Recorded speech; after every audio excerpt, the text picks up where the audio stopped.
want to do it? I would say no.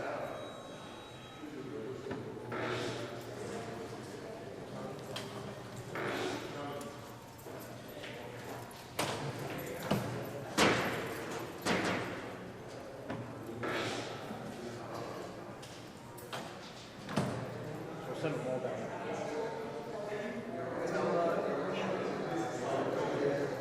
Tell Saban, tell them.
Just say report to him and we'll find out.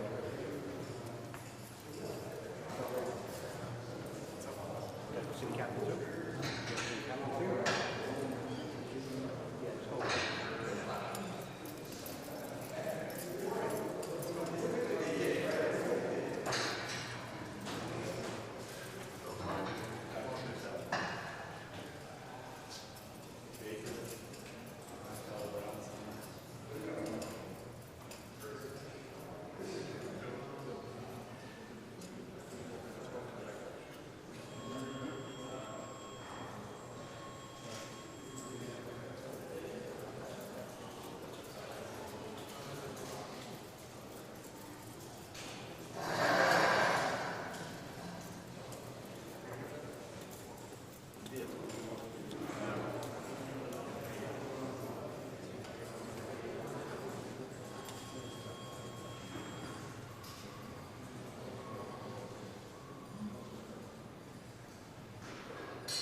Any minute now, we will learn whether a New York jury finds Donald Trump guilty of a crime.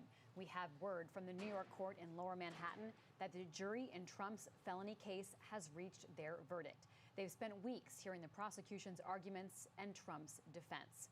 I'm Libby Casey. Welcome to live coverage from the newsroom of The Washington Post. With me now is James Hohmann here in the newsroom, and also in New York, senior political correspondent Rhonda Colvin. This is the first time in American history that a former president has been on trial. And today we will find out if we have a new first, a former president convicted by a jury of his peers. We'll have the breaking news as the jury reads out their verdicts on each of 34 counts. Here's what we know so far. The jury, James, has told the judge they have reached verdicts, but they need time to fill out the lengthy form. So as we wait for them to do really the paperwork of this, their decision has been made. And now it's just a matter of time. So it's 34 counts that the former president is facing. They deliberated for a day and a half. You don't want to read too much into the tea leaves, but they didn't come back and say that there was division among the group. We hadn't heard from the jury since this morning when the judge read back about 20 minutes worth of jury instructions and read really quite a lot of testimony. The court reporters from David Pecker, the former publisher of the National Enquirer, and Michael Cohen, Trump's former fixer, about a meeting that happened at Trump Tower in August of 2015, where basically Pecker said, "I'll look out for you," and they hatched allegedly a catch and kill scheme that really ended up coming to fruition with the alleged misconduct with the hush money in 2016. So the jury heard that.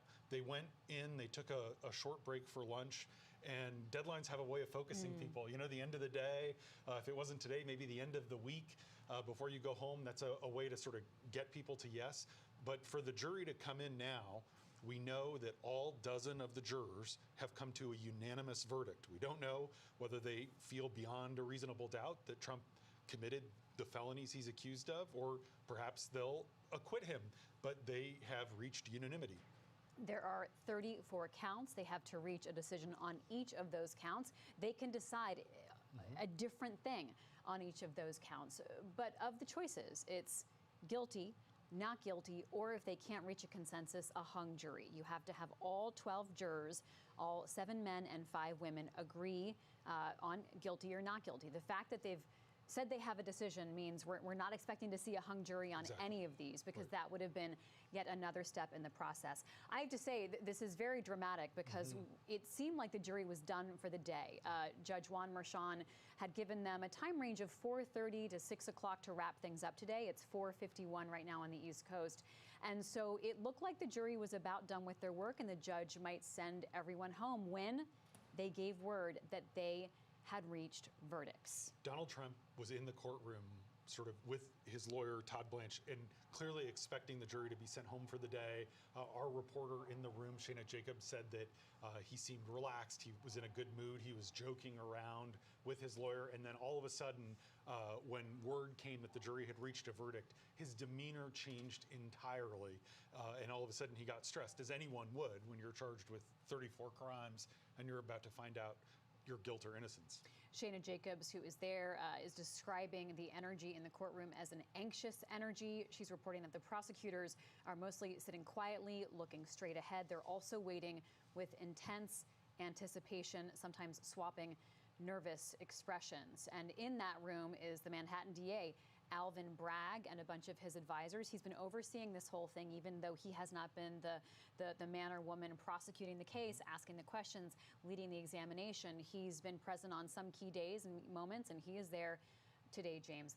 Let's bring in Rhonda Colvin, our senior political correspondent. She is outside the Manhattan criminal courthouse. Rhonda, let's talk about this moment of anticipation right now. Yeah, this is certainly a moment of anticipation. I can tell you we're on the sidewalk across from the courthouse where everything is about to come down soon. And you can tell that the energy has shifted out here. We, of course, are with other members of the TV media. We've been staked out here since yesterday, actually, and all morning and all day today. We were actually getting ready to call it a day ourselves. But you could tell that the energy was changing. In fact, there's helicopters above me. That started just a short while ago. So you do feel the sense that something major is about to happen. So whichever way this goes with the jury, we do know that we are on the edge of history right now. So I think you are sensing that in the street. A few moments ago, I did take a walk around the block. There's an area where the NYPD will allow protesters who are either supporters of the former president or not supporters of his, and they're gathered there. Yesterday, there wasn't a big number of them. Today, when I just took a walk through, it does seem like there is a little bit of a gathering there. But again, you can tell there is a sense of anticipation. Everyone is now very anxious to see what this jury has decided just a day after receiving the case. Rhonda, I'm glad on that walk that you didn't wander too far away because, as we were saying, it really seemed like the day might be shutting down, and that Friday might be a pivot point. Often, as James said, deadlines clarify the mind, and jurors who are on the fence or who need to get a little more information to feel comfortable with their decision, often a weekend is really seen as a traditional push to get that final effort to see if a jury can come to consensus. But they have managed to do it here on Thursday afternoon after a day and a half of this deliberation process. Rhonda, it is just so incredible, and we sometimes forget how incredible it is that a former president is on trial inside the building that you are staked out outside of right now. What will you be watching for in the minutes and hours to come here? Well, of course, we're watching to hear what this jury has decided. There's been speculation over the last day of what did it mean when they asked to hear the judge's instructions, the jury instructions yesterday, and they were read those excerpts this morning. What did it mean that they wanted to go over the David Pecker testimony, the CEO of the National Enquirer, and also Michael Cohen's testimony? What did that all mean? So we haven't had much. We've had hints that they were really trying to parse through the details of the testimonies, but that was all speculation. We just don't know. We won't know until we hear what they have decided. But even if we just recap this entire experience, it was last year, this time in April, where the DA came down with this indictment with the 34 counts. Throughout the year, it seemed like this case might be delayed, especially just a few months ago when the Trump lawyers tried to delay it, tried to stop the case on different ways to stop the case, but it went forward. Of course, when we covered jury selection, that was a process that people were wondering, well, will they find a jury who will be willing to do this in this part of the country, in this city, which is known as a very left-leaning city? But, of course, a jury came together. And, after a day and a half of going over these details, they've come to some sort of conclusion. We don't yet know what, but it's really, everybody's in the same situation where we just don't know what these 12 folks are thinking and what they did over the last few hours, but we're soon going to find out. Thanks so much, Rhonda. James, we get reporting from Shayna that the only family member of Donald Trump's in the courtroom right now is his son, Eric Trump. He's seated next to Alina Habba, who's a legal advisor to Trump. I saw her just walk through that shot that you see right now. I saw her walk through just a little while ago. This is the closest we can get to a shot inside the courtroom. It is kind of remarkable in this day and age that cameras, audio recording devices are not allowed inside the courtroom. Let's talk to our viewers about how this is going to work, how we will find out the jury is reading their verdicts, and we're going to bring it to them live on air. So we have several people in the courthouse. Obviously, Rhonda's right outside. Shayna Jacobs is in the courtroom. Devlin Barrett is in the overflow room where there's a slight delay. There's a video feed that no one outside that room has access to. We're working in a medium called Slack. So Shayna is in the courtroom. She has her laptop, and she's going to tell us what the counts are as they come through. We'll report them right away and dissect them. But 34 counts is a lot. There's a chance in legal parlance the jury could split the baby and say that Trump is guilty of some or not others. But they all relate to reimbursements to Michael Cohen, classified as a business or legal expense when it was in fact hush money. The legal question. Ultimately, it is a bookkeeping case, but in order for the jury to find Trump guilty, they have to believe that not only did the business records get falsified, but that it was in furtherance of another crime. And the prosecution has said that that was interfering with the 2016 election, attempting to change the outcome of the election. And the judge has said that the jury needs to believe that Trump sort of knowingly made these false business records for the purpose of affecting the election. The jury gave it a day and a half. We'll find out later, hopefully, from jurors in the room. You know, maybe all of them won't talk, but I suspect some will. I was laughing, James, because it sounded like you were hoping we'd get the verdict. We will get the verdict. But yeah, there is a lot of curiosity about just their mentality, their thinking, what helped them come to either conclusion that they reach. Absolutely. I mean, we can't know their minds and their thought process until they choose to share that or not. So what we're going to be doing is, as we get the breaking news and the word of the verdicts on each of these 34 counts, we will share them with you in real time as fast as they can be transmitted to us and given to you. And keep in mind that whatever the verdict is on count 1 won't necessarily be the same verdict on count 11 or count 30 or count 34. However, it only takes one guilty count for Donald Trump to be a convicted felon, James. That's right. And he can appeal. And sentencing is a different matter. The judge made very clear, you decide the facts of the case, I decide the sentence. You can see the 34 counts there on the screen. But if he's convicted, he's convicted. The appellate court is not a trier of fact. The jury is determining whether Trump knowingly authorized these payments with a criminal intent. And an appeals court, if Trump is convicted, will review whether it was appropriate for the judge to let Stormy Daniels testify in as much detail as she did, whether the sort of Russian nesting doll of charges was appropriate, whether the judge should have allowed campaign finance experts to testify. But the reality will be that Donald Trump, if he's found guilty, is a convicted felon, the first time in U.S. history that would happen. If he is found not guilty on all 34 of the charges, that's it. He can't be tried again. Double jeopardy. That's right. So that's it. It's over. If it were to be a hung jury, the DA, Alvin Bragg, could try to bring these charges again. However, we have no indication that would be the case because the jury has said they have a decision in each of these charges. We have no indication otherwise. They have told the judge, Judge Merchan, that they are ready to deliver their verdicts, all 34 of them. And so it would be sort of a shocker if they hadn't come to consensus on one or something, but we'll see how this all rolls out. But we were watching for the scenario of a hung jury because of that would mean that they just hadn't been able to come to consensus, and only one person, one juror, could hold up that process. But the fact that they have all agreed to this right now shows unanimity among the 12 jurors and shows that they have gone through this process and are ready to deliver their verdict. Let's go back to Rhonda, who's outside the courthouse. You know, Rhonda, you were giving us that perspective of how this began over a year ago with the shocking news, because it was so unprecedented that Donald Trump was being charged with these 34 criminal counts of falsifying business records.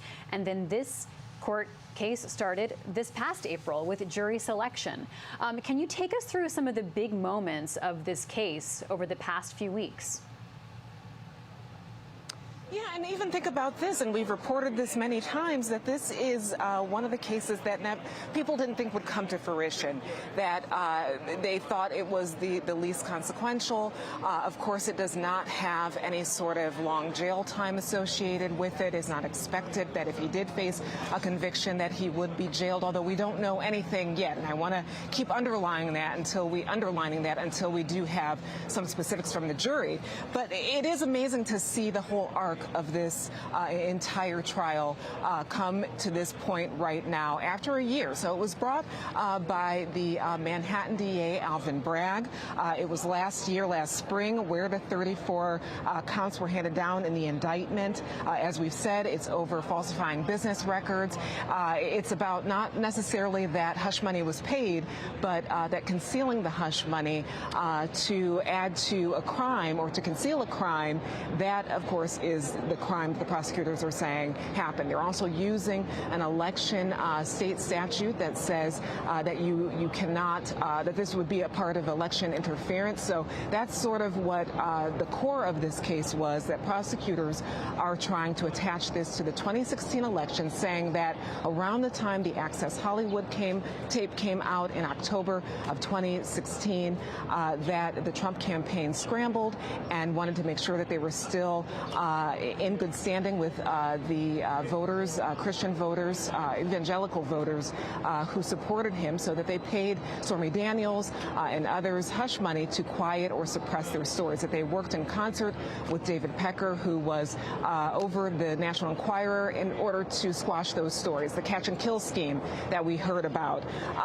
But one of the key parts of this entire experience has, of course, been the jury selection. And of course, we're all eyes are now on this a group of dozen Manhattan and New Yorkers who have Donald Trump's fate in their hands.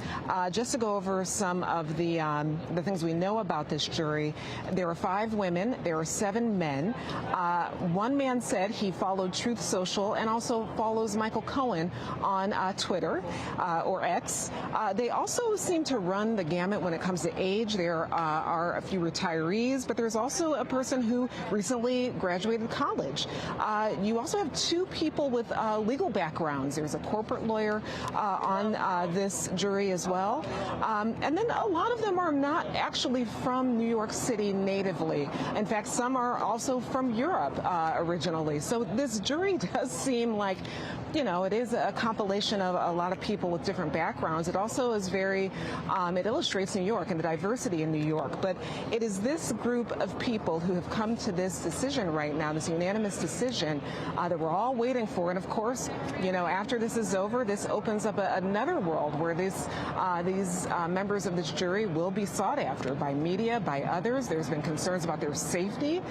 We know that in other cases involving the former president, jurors in Fulton County, grand jurors in Fulton County, have been sought after by his supporters.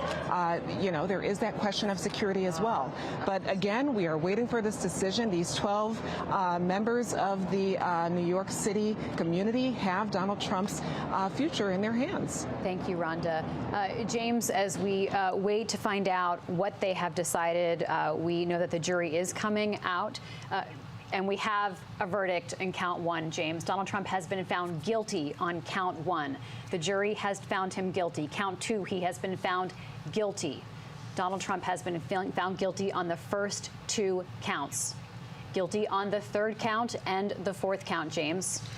He's guilty on count 5, 6, and we're giving this to you in real time as it's brought to us from the court. Counts 1 through 10, Donald Trump has been found guilty. This is unprecedented. A former U.S. president found guilty of a felony. Counts 1 through 14, Trump has been found guilty.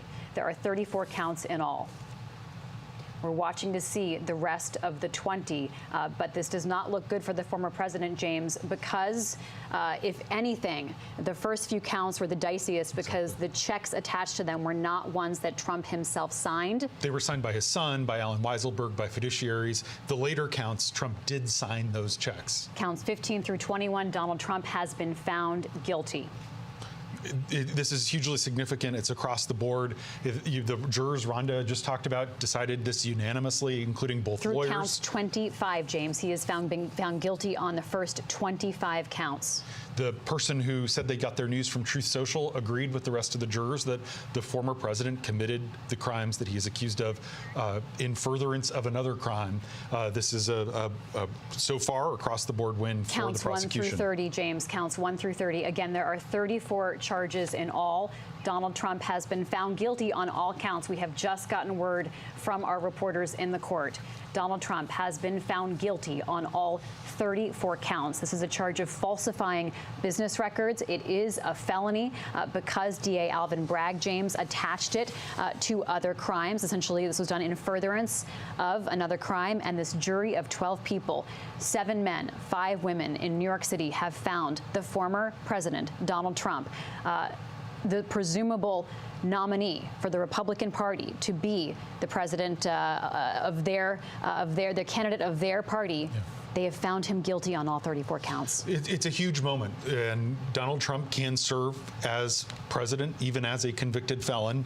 The politics, we'll see how it shakes out, but the president has faced legal accountability in what many considered to be the weakest of the 4 cases against him. This is a striking repudiation from his hometown, which made him, which he came up in the 80s and the 90s, and they finally gave this guilty verdict.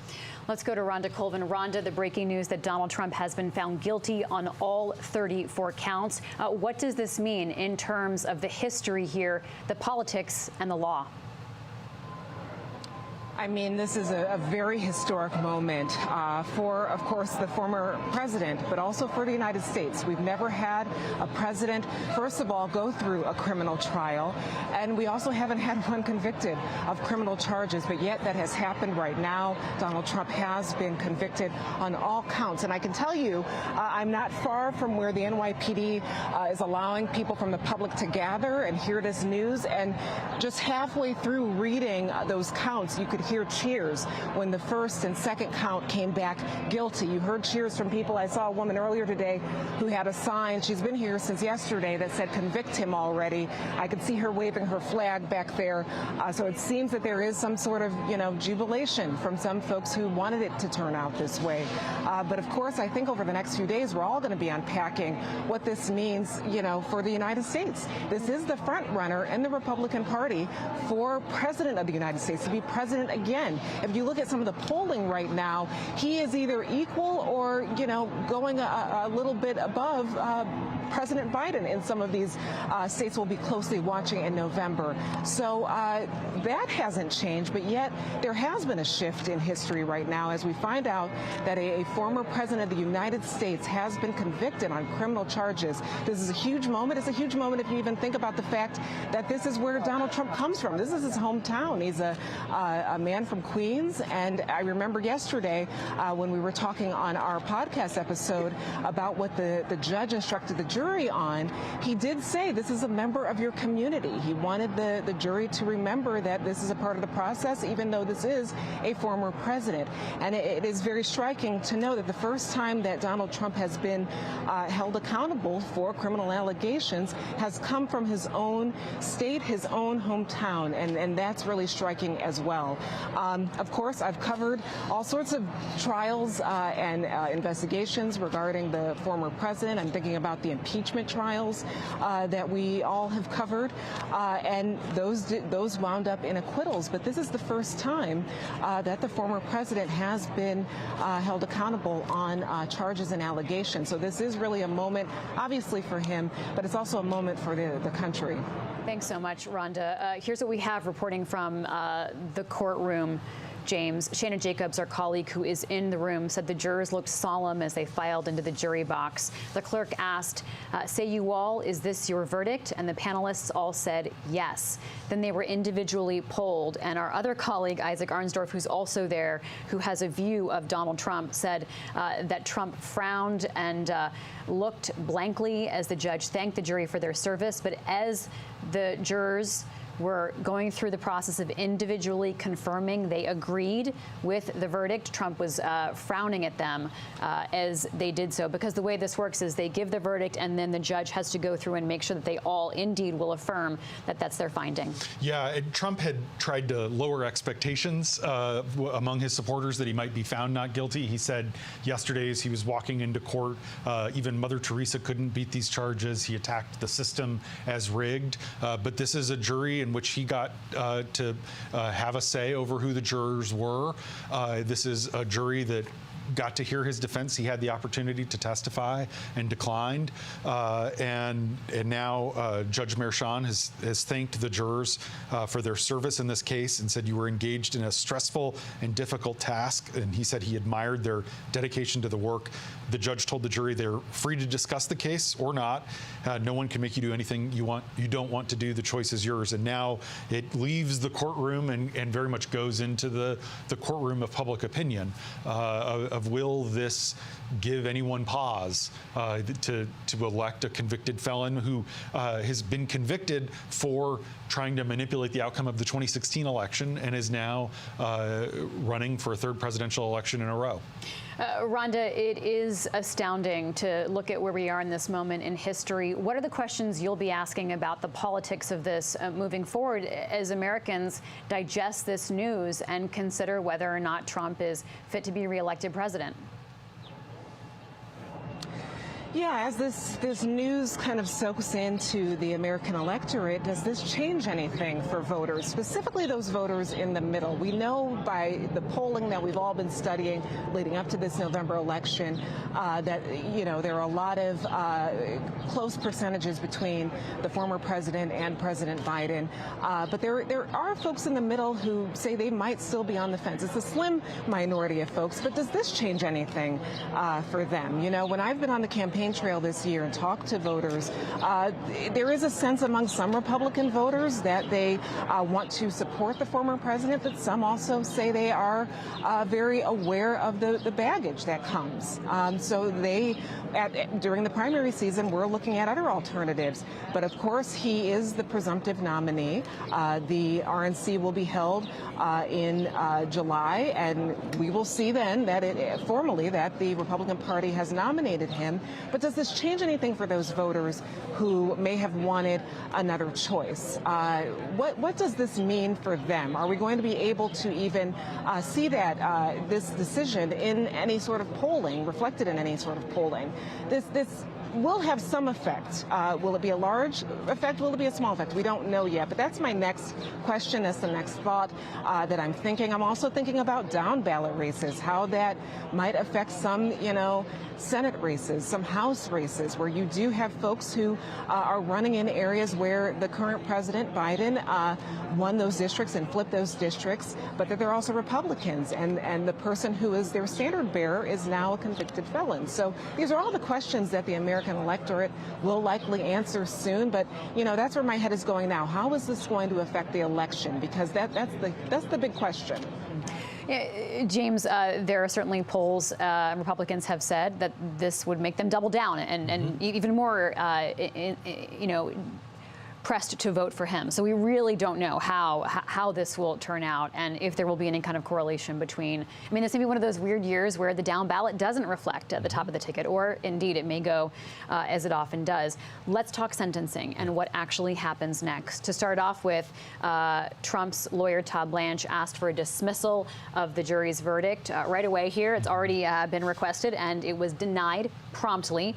And so there's the question of just what punishment Donald Trump can face. If Donald Trump thought that the courtroom was dingy and cold, next he's going to have to go, not today, but he's going to have to go sit down in the same building where he's been on trial at a pretrial services office. And just like anyone who's been convicted of a crime, he's going to sit down with someone. He'll be assigned a parole officer, and they will prepare a 5 to 6 page report. It's the same kind of report. It will be confidential, just for the judge and the lawyers, about his criminal history, which is none, his mental health history, which he will disclose if he wants, and to basically ask him if there were mitigating circumstances that led him to commit these crimes. All of that will go into a report. The judge will weigh the information and ultimately will hand down a sentence. The judge has a lot of discretion. And can I just point out that the sentencing has been set now for July 11th. That was just done. So we'll see this all happen on July 11th. Right. So and these things can always end up getting postponed. There can be requests for delays, but Judge Merchan has been pretty determined to keep this all on schedule, including during the civil trial as well. And the judge has a range of options, from probation to incarceration at worst case. And Eric Adams, the mayor of New York City, said a few weeks ago that Rikers Island has space and the capacity to hold the former president. But this is a man in his late 70s who's just been convicted of a nonviolent crime, who has no criminal history. I mean, you described it as a bookkeeping charge earlier, even though it's tied to this other scheme and salacious, that he's been convicted of. Yeah. But yes, people are not typically sent to prison for this kind of conviction. There will be an appeals process, and the defense will have some grounds for appeal. We'll see if they get anywhere with it. This is a unique way the case was charged. Obviously, no former president has ever been convicted, so this is one of those unprecedented moments. And you can see Donald Trump there. He's huddling with his team. I can just make him out in the corner there, James. Yeah, so you can see that's Boris Epshteyn, who's leaning in. That's right now on the left. That's Stephen Chung, who's his main spokesman. You can see his lawyers. Alina Habba's right there, too. Alina Habba, who's not a lawyer for him on this case, but was his lawyer in the civil case against the Trump organization. Clearly, they've had time to game out what he's going to say. Donald Trump's obviously going to say that the system is rigged, that it's New York and he wasn't going to be able to get a fair trial. He's going to try to make himself a martyr here, but you can see his demeanor. He looks a little ashen-faced as he's walking here to the microphones. And he is a convicted felon. Yeah. Let's hear what Donald Trump has to say. This was a disgrace. This was a rigged trial by a conflicted judge who was corrupt. It's a rigged trial, a disgrace. They wouldn't give us a venue change. We were at 5% or 6% in this district, in this area. This was a rigged, disgraceful trial. The real verdict is going to be November 5th by the people. And they know what happened here, and everybody knows what happened here. You have a Soros-backed DA, and the whole thing. We didn't do a thing wrong.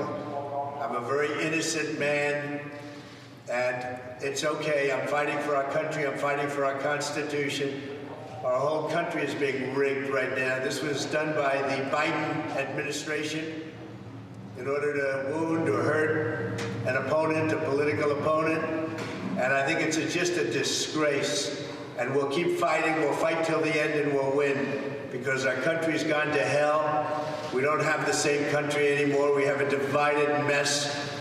We're a nation in decline, serious decline. Millions and millions of people pouring into our country right now from prisons and from mental institutions, terrorists, and they're taking over our country. We have a country that's in big trouble. But this was a rigged decision right from day one, with a conflicted judge who should have never been allowed to try this case, never. And we will fight for our Constitution. This is long from over. Thank you very much. Why should voters vote for a convicted felon? Are you going to drop out? An angry and deflated Donald Trump addressing the cameras gathered there in the hallway in a New York City courthouse where he has just been found guilty on 34 felony counts. Some flagrant lies there, James. We need to fact Joe check, Biden did not start this or have anything to do with it. The Biden administration has zero hand in this. This is coming out of New York. Let's fact check some other things here. Yeah, he said that the judges, that the process is rigged. Indeed, he got a fair trial. This is the way our system works. He got the chance, if he wanted to testify, to make his defense, to make every motion. He said he asked for a venue change. It was a case that was brought in Manhattan by a Manhattan prosecutor about conduct in Manhattan. He said, we'll fight till the end, which of course he will, and then talked about immigration and millions pouring into the country and said we're in big trouble. And finally, I think it said the real verdict will be November 5th, referring to Election Day. And in that case, he may be right, James. He may be right. I mean, that's the next turn of the screw here. You know, as he talks about Judge Merchan in this case, Judge Merchan's daughter has done work for Democratic organizations, but that was explored, that was plumbed. The justice said that he didn't have a conflict of interest. And Trump has said, frankly, sort of made like racist allusions because Merchan was born in Colombia, and he's talked about him as though he's saying he's other from someplace else. So, you know, he's doing that thing and then pivoting from complaining about the judge to complaining about immigration and people coming over the border. So that's like a dog whistle on steroids, basically. I do want to talk about his demeanor right there and sort of how he looked and sounded to you as someone who's covered him for so long? Yeah, obviously that was the opposite of contrition, right? He wasn't coming out and saying, I did wrong, I'm going to atone. The judge will actually factor that in sentencing, which is when you're convicted of a crime, do you have any remorse? And Trump obviously continues to maintain his innocence. He did seem a little deflated. He did seem down. I think maybe he had hoped for a hung jury, that they could convince one or two people. Some Trump allies were really hopeful about one particular juror who they thought was reacting positively to the arguments. And so I think the fact that an hour ago now, Donald Trump thought he was going to go home for the night and see what happened tomorrow. That the jury maybe would drag this out, wouldn't be able to reach consensus. I think he was surprised, and it's one of those things where it's easy for Trump to claim stuff doesn't bother him and get under his skin, but you could tell from his demeanor that he clearly is upset, even as he, of course, will try to use this to his political advantage. We've talked about the politics going forward. It's important to remember that basically everyone else in the Republican field says Trump functionally won the nomination the day Alvin Bragg brought these charges, that it led to a rally around the flag effect. Ron DeSantis has said publicly that their internal polls showed that Trump's support popped among Republican primary base voters. And so this case very much shadows the election. You mentioned the sentencing has now been scheduled. Based on appeals and everything, this can be dragged out for months and months. It's very hard to imagine the sentence being officially imposed and taking effect before the November election. So ultimately, it will go to the court of public opinion. Let's bring in Rhonda, who heard the words of Donald Trump, presidential candidate, former president, and now convicted felon. Rhonda, give us your sense there in New York of what Donald Trump had to say. Right, I wasn't able to see him or his demeanor, but just hearing the words, they are very familiar. We've also heard him say some of the similar lines when he has come into court, when he's left court and stopped by some of the cameras and the members of the media who are in the hallway outside of the courtroom. So it had a familiar tone of what we've heard from him before, what we've heard from some of his surrogates. Last week, there were members of Congress who were here. Today, we just steps away from where we are camped out at, Doug Burgum, who is on the short list for VP. He was here talking to media in a way to support the former president. But, out of all the options of how this could have played out, whether it would have been a hung jury or an acquittal, a conviction's hard for his camp to spin. But, of course, it may help galvanize his base, may help them, dig their heels in a little bit deeper with their support of him. So the politics of this could also play into that in that way, too, that it energizes them. And, that's something that has been a concern among Democrats, especially over the last few years when some of these other court cases have been coming together, like the federal probe for January 6th. That was one that got a late start. And one of the things that the DOJ was worried about was, how does this look? How does this affect? Will he become a martyr if we put him in a trial situation? But, the results of today, we'll have to see how they play out eventually and how they affect people's thinking of the former president. But just to note, when you mentioned that the sentencing hearing has been set for July 11th, that's just 4 days before the beginning of the Republican National Convention, where the former president will likely get the nomination for his party's nomination for president. So you can just see that this trial, some of the other court cases against him, everything's just interwoven with this election in November. And it just speaks to the incredible times we're in. That was such a good point, Rhonda, about how close that is. It just kisses the RNC meeting. It's really just incredible if it does go to that timeline as scheduled.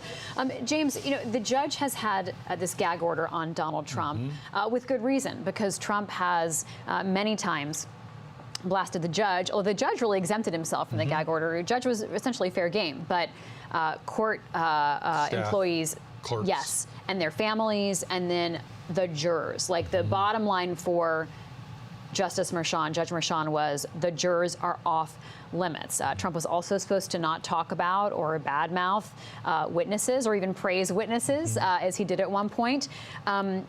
What happens now? This is over, and yet sentencing hasn't happened yet. So Donald Trump and his team do still have a relationship with Merchan, and there is still an incentive to be aware of his etiquette and how he behaves in terms of treatment of the witnesses and the jurors. Well, we just saw with Trump attacking the judge directly. He could have just said the system is rigged, Manhattan is rigged. He could have attacked the district attorney, as he did, supported by George Soros.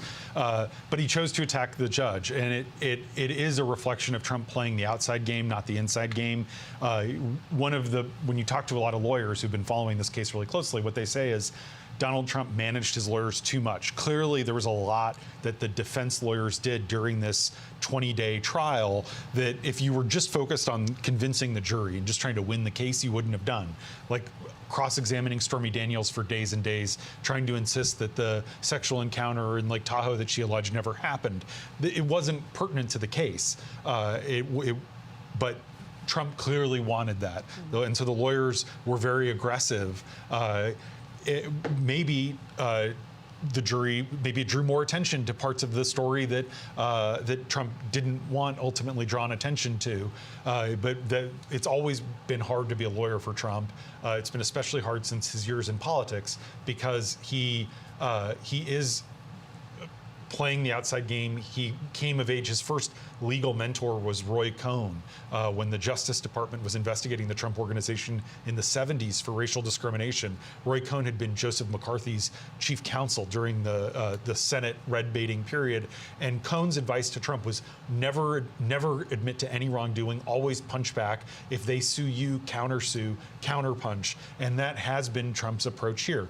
There were a lot of things where in a normal case with a normal defendant, even one who was just fighting his heart out, you would stipulate to facts. You would agree to let certain things just be accepted in the record. And in this case, Trump made a conscious decision not to stipulate to basic things like Keith Schiller, his bodyguard, being around him. The defense made the prosecution introduce evidence to show that Keith Schiller was with Trump, even though Schiller and Trump are in thousands of photos together.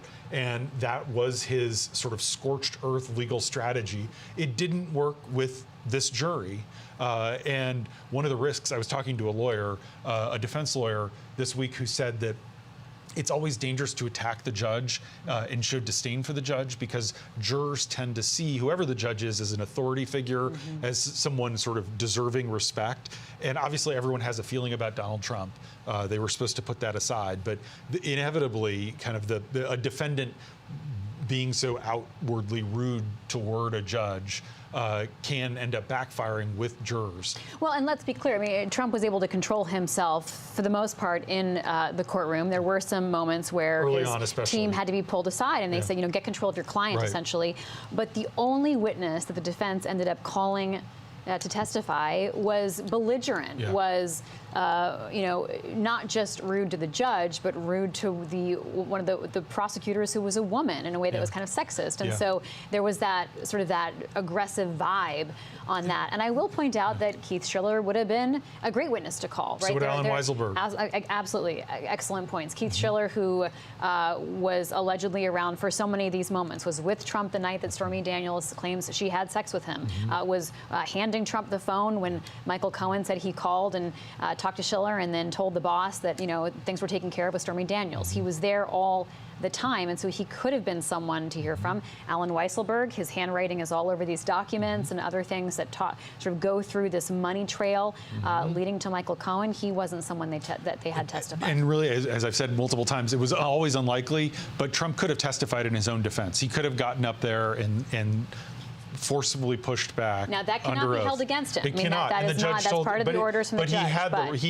The reason when he talks about the system being rigged, he had the opportunity to testify. And the reason I bring it up is because he's now basically out there earlier today, yesterday, suggesting that he was gagged and couldn't testify in his own defense. And he had that right. The judge very explicitly said that he could testify. He chose not to.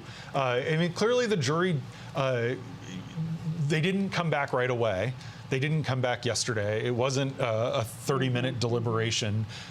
We don't know if there were holdouts initially or if there was skepticism or if they wanted to merely go through all of the evidence. The defense had leaned really hard on Michael Cohen and his credibility problems. And Josh Steinglass, the prosecutor, in his closing argument, recreated a version of what might have happened in that short phone call that Trump's lawyers had seen as a real gotcha moment for Cohen on the stand. And clearly the prosecution, who got to speak last, which is unusual in other courts, was able to assuage any concerns that, yeah, Michael Cohen's not the perfect witness, but there's all this documentary evidence, there's all these contemporaneous notes, and the jury didn't, however flawed they ultimately saw Michael Cohen, they didn't think that just because he was the only person kind of directly drawing that nexus, that meant there was reasonable doubt, which very much could have. One or two jurors totally could have bought that argument, and they didn't. Yeah, Michael Cohen was a confessed liar. Yeah. He talked about the many people he lied to, including his wife. So, because he was trying to hide this payment that he'd made. So he was a documented liar, a self-admitted liar, but the prosecution was clearly able to prove to the jury that there was a lot else that Michael Cohen was able to maybe be the center of, but the spokes around the rest of that wheel came together for them. Just to be clear, the reason why the prosecution went last here is that's the way they do it in New York. Right. Defense goes first, prosecution goes last. A lot of places it'll be prosecution, defense, and then prosecution gets to come back again. Exactly. Because the burden of proof is on the prosecutors. Right. So this was not a rigged situation. This is just how it is done in New York, and it is what the defense knew and prepared for. It's what the prosecution knew and prepared for. Rhonda, I want to bring you in, and I want to share with you a statement we've just gotten from the Biden campaign. Now, let's be clear. This is not a statement from the White House. This is a statement from the campaign of Joe Biden running for President of the United States. It says, in New York today, we saw that no one is above the law. This is coming from Communications Director Michael Tyler. He goes on to say the threat Trump poses to our democracy has never been greater. He is running an increasingly unhinged campaign of revenge and retribution, pledging to be a dictator on day one and calling for our Constitution to be terminated so he can regain and keep power. Rhonda, let's talk about that reaction. Yeah, I was just following that too in my inbox and reading through it. And again, yes, thank you for making that distinction to our viewers that is different from the White House or the presidency making a statement. This is from the Biden-Harris campaign, which is a different arm. But this is notable because if you remember from the start of the indictments that came down, this one in New York last year, as well as Fulton County, as well as the DOJ investigation into the classified documents case in Florida, also the probe into January 6th. Throughout all of those times, we did not hear much from President Biden or his campaign. Their tactic through all of this has been to stay quiet. And remember, there's really no playbook for this, right? Again, we're in unprecedented times where a president or a candidate for the presidency has not been on trial or had multiple charges, and they're in different jurisdictions. So what the Biden campaign has been doing is staying quiet mostly, but this is a shift. They put this statement out. It came out not long ago. And then also I'll point out that one of the news moments here on the sidewalk outside the courthouse this week was when Robert De Niro came to this area. He was here almost in a surrogate sense for the Biden campaign. He was here with Capitol Police officers and MPD officers who were at the Capitol protecting it on January 6th. They were here with De Niro, caused a little bit of a buzz. There were some Trump supporters who got in arguments with them. But it was they were here to remind voters that Trump was involved in January 6th, to remind voters that Trump is inside of a courthouse instead of Biden on the trail this week. So that was a little bit of a shift too, because we had just not seen the Biden-Harris campaign do anything overtly political when it relates to these trials. But this might be the beginning. We might see the Biden-Harris campaign come out stronger, use this moment to their advantage. But again, There's no playbook for any of this, and who knows if that will even work. Again, I mentioned it a little earlier, when you look at the polling in a lot of close states like Pennsylvania, Wisconsin, Trump and Biden are polling, equally, or one is just a few points ahead of the other. So again, this is going to be a tight race, but will today's news change anything? James, let's get back to this question of what happens next for Donald Trump. We talked about the politics a bit. We talked about sentencing. He was able to leave the courthouse, right? He walked through the hall. He gave his impromptu press conference, which you can go back and watch it on the stream if you want to. We're broadcasting on the Washington Post website as well as on YouTube under the Washington Post mantle there. He was angry. He seemed deflated. He lied about a number of things, and he talked about winning election. Okay, so he's now free to go. He can go to Trump Tower, can go on about his life. Sentencing comes, and we will be watching to see just what that means. Let's talk about if he can still hold the presidency. He definitely still can hold the presidency. He, as a convict awaiting sentencing, he does I believe there are certain reporting requirements, basically, where he has to tell the court when he's going out of state during this period while the sentencing report is being prepared and the judge is deciding on the sentence. And but essentially, what usually happens in these nonviolent crimes is that the defendant is released on his own recognizance pending sentencing, and these appeals can end up taking a very long time. And one of the reasons that you sort of, in these kinds of cases, postpone the sentence until after appeal is that the sentence would typically be short enough that it would be served before there could be a chance for appeal. So usually this is standard to let someone sort of go on their own out of the courthouse. And Trump will hit the campaign trail right away. To Rhonda's point, it is really striking that the Biden campaign is taking this more aggressive posture. They had tried so hard initially to stay away from it, to not make jokes about it. And the Biden folks feel like they're losing. They're trying to mix things up. They're trying to draw more attention to this case.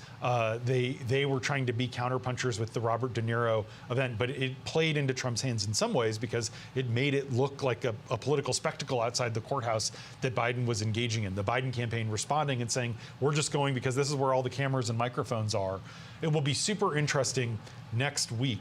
On Monday, Hunter Biden, the president's son, is going on trial in the first of 2 cases against him. This one is related to him lying on a form and saying he wasn't using drugs when he bought a gun after his dad was vice president. Will the Trump campaign aggressively bracket that? Will Trump surrogates go and stand outside of the federal courthouse in Wilmington, Delaware? It will be interesting to see to what extent the Trump folks try to create this argument.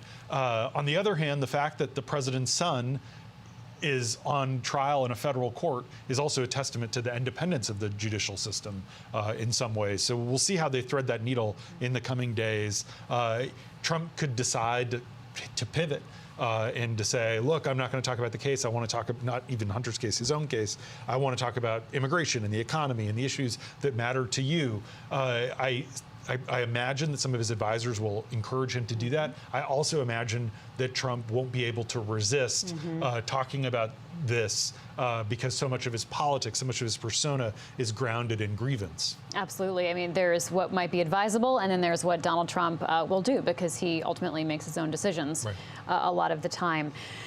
So Donald Trump has left the building. Our reporters are filing away. You may wonder about the jury. Well, here's what happened to them at about 5:30, so just about 11 minutes ago. White and black passenger vans carried the jurors away from the courthouse as police officers lined the streets to clear a lane for them through crowded Lower Manhattan. So they have left the building. Rush hour. In rush hour. And, you know, we'll go to Rhonda for this because she's been thinking a lot about this, but what a pivot point in their lives, right? What a pivot point for them. Alvin Bragg will be speaking in about 45 minutes, the Manhattan DA, so we'll be hearing from him shortly. Successful in this attempt to get Donald Trump convicted. We were talking earlier about this difference between the White House statements and the Biden campaign statements. The White House has declined to comment on the verdict, and here is what they have said in a statement. We respect the rule of law and have no additional comment. We have no additional comment. That's coming from Ian Sams, a White House counsel's office spokesperson. Rhonda, let's go back to you to talk more about what the jury faces now, because there's a real question of just how much of a pivot point this is in their lives. This has dominated their life for more than a month now. Yeah, there was a lot of question early on, even before they were chosen, of how their security would be handled. That was always a question front of mind for a lot of people, even in the public, who were wondering, will this jury be protected in any way? We were wondering if they'd be sequestered. None of that happened, but, you know, they've come to this decision, and we'll have to see what they do now. I know that news media will likely want to talk to them, including us. We want to hear what their thought process is, if they are willing to share that publicly. But security, of course, is on the minds of many. If you even think back to one of the jurors who was sat on the jury early on, and then she asked to be pulled off because a lot of the biographical information given out about her, even though her name was kept anonymous, it seemed too easy to identify her. So that was a concern for her. So you can see that this jury likely went into this thinking about that. How will this affect their lives? You can probably be sure they're thinking about that right now. There are safety concerns. We know that the former president has supporters who may try to find out, you know, where they live, all of those things. So I guess over the next few days and weeks, we'll find out if some of them will talk to us.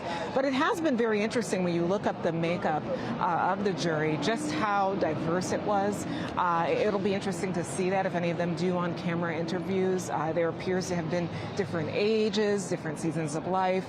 They came from different parts of the country originally. I know I saw one juror was originally from Ohio, born and raised there, works in e-commerce. There was a corporate lawyer. There are people who have worked in all sorts of different industries. So it is very interesting to see this process bring together 12 people to come to one unanimous conclusion. So again, we'll be waiting to see what they tell us if they do indeed do interviews. We'll be bringing you Alvin Bragg's comments live. That's expected at 6:30 Eastern Time in about 45 minutes. So stay with the Washington Post.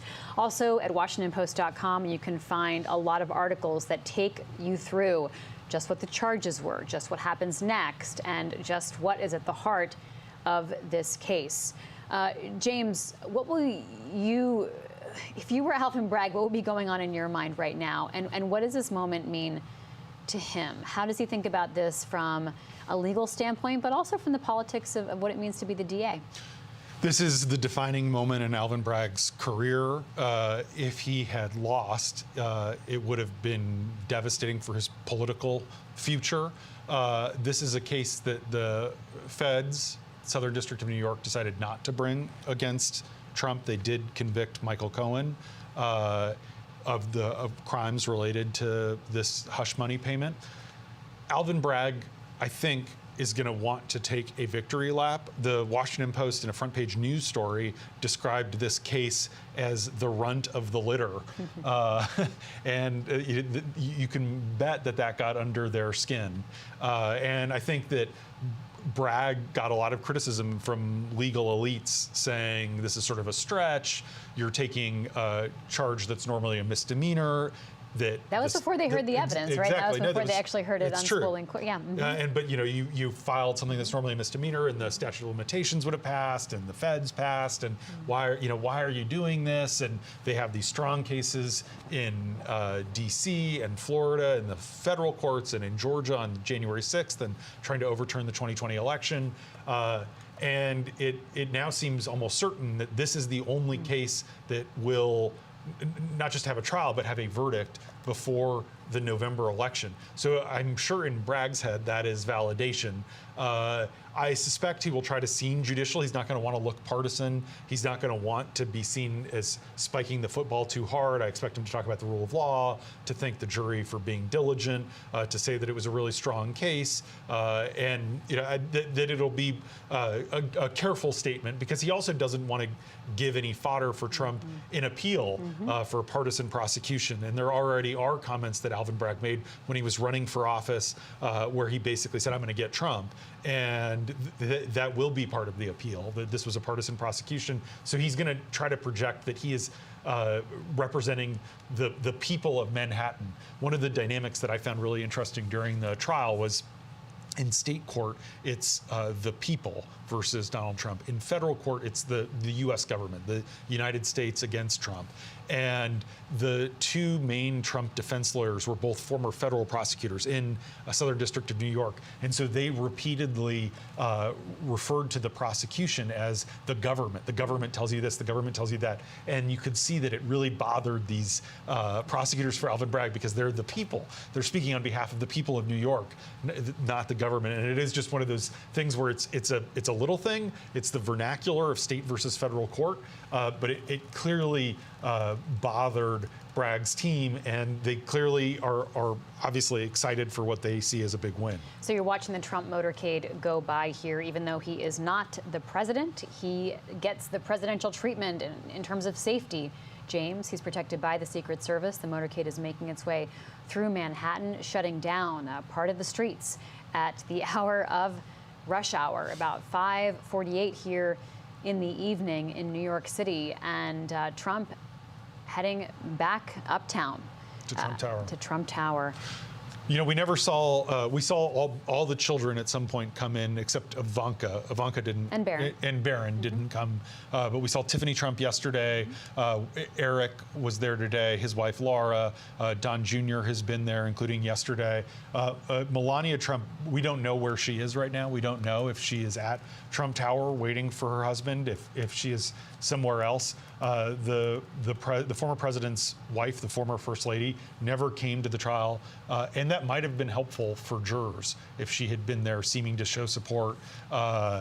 And we have no idea what kind of reception Trump might get when he goes to his New York condo. Rhonda, as we watch this motorcade go through Manhattan, update us on the other cases against Donald Trump. James was running through them a moment ago and reminding us that this case was considered the runt of the litter, and there was a little bit of speculation that maybe Alvin Bragg should move aside and let some of the big dogs come in and go first. But where are all the other cases? Yeah, that's exactly right. The runt of the litter ended up being this historic decision today. You have the Florida case. That is a federal case that is now indefinitely delayed as they go through pretrial hearings. There's no date set. That is the one dealing with classified documents that were removed from the White House, taken to Mar-a-Lago, and Trump, as well as an aide of his, are implicated in that one. We don't have a date, so we really don't know what might happen next with that. There, of course, is the Fulton County investigation and trial. That does not have a date. That is still very much one of those question marks. Right now, there is an appeal to remove Fani Willis off of that case as the DA there. We don't know when all of that might be resolved or any of the other threads that are hanging from that case. But again, that's another big case that a lot of people thought had the largest amount of information and evidence that just has not come to fruition. And it doesn't seem, the timeline doesn't seem that it will happen before the November election. And of course, there is the January 6th investigation, the federal probe brought by Jack Smith. Again, another case that is delayed right now.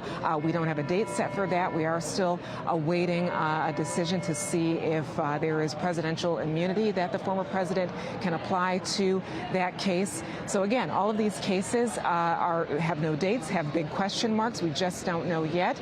But it is interesting that, as you described it, as the runt of the litter, that's the one that came through in this way, came to a conviction, and we'll see where it goes from here. James, we're watching the Trump motorcade work its way up through Manhattan from 100 Center Street to Trump Tower, and that's where Donald Trump will be shortly. You can only imagine what's going on in his head, what's going on in that car. He has been, in some respects, trapped in the court in Lower Manhattan, but he's had some moments to get out. He was off last week. Jurors had really a full week off as they broke for the Memorial Day weekend and some juror obligations and other things that they had to do.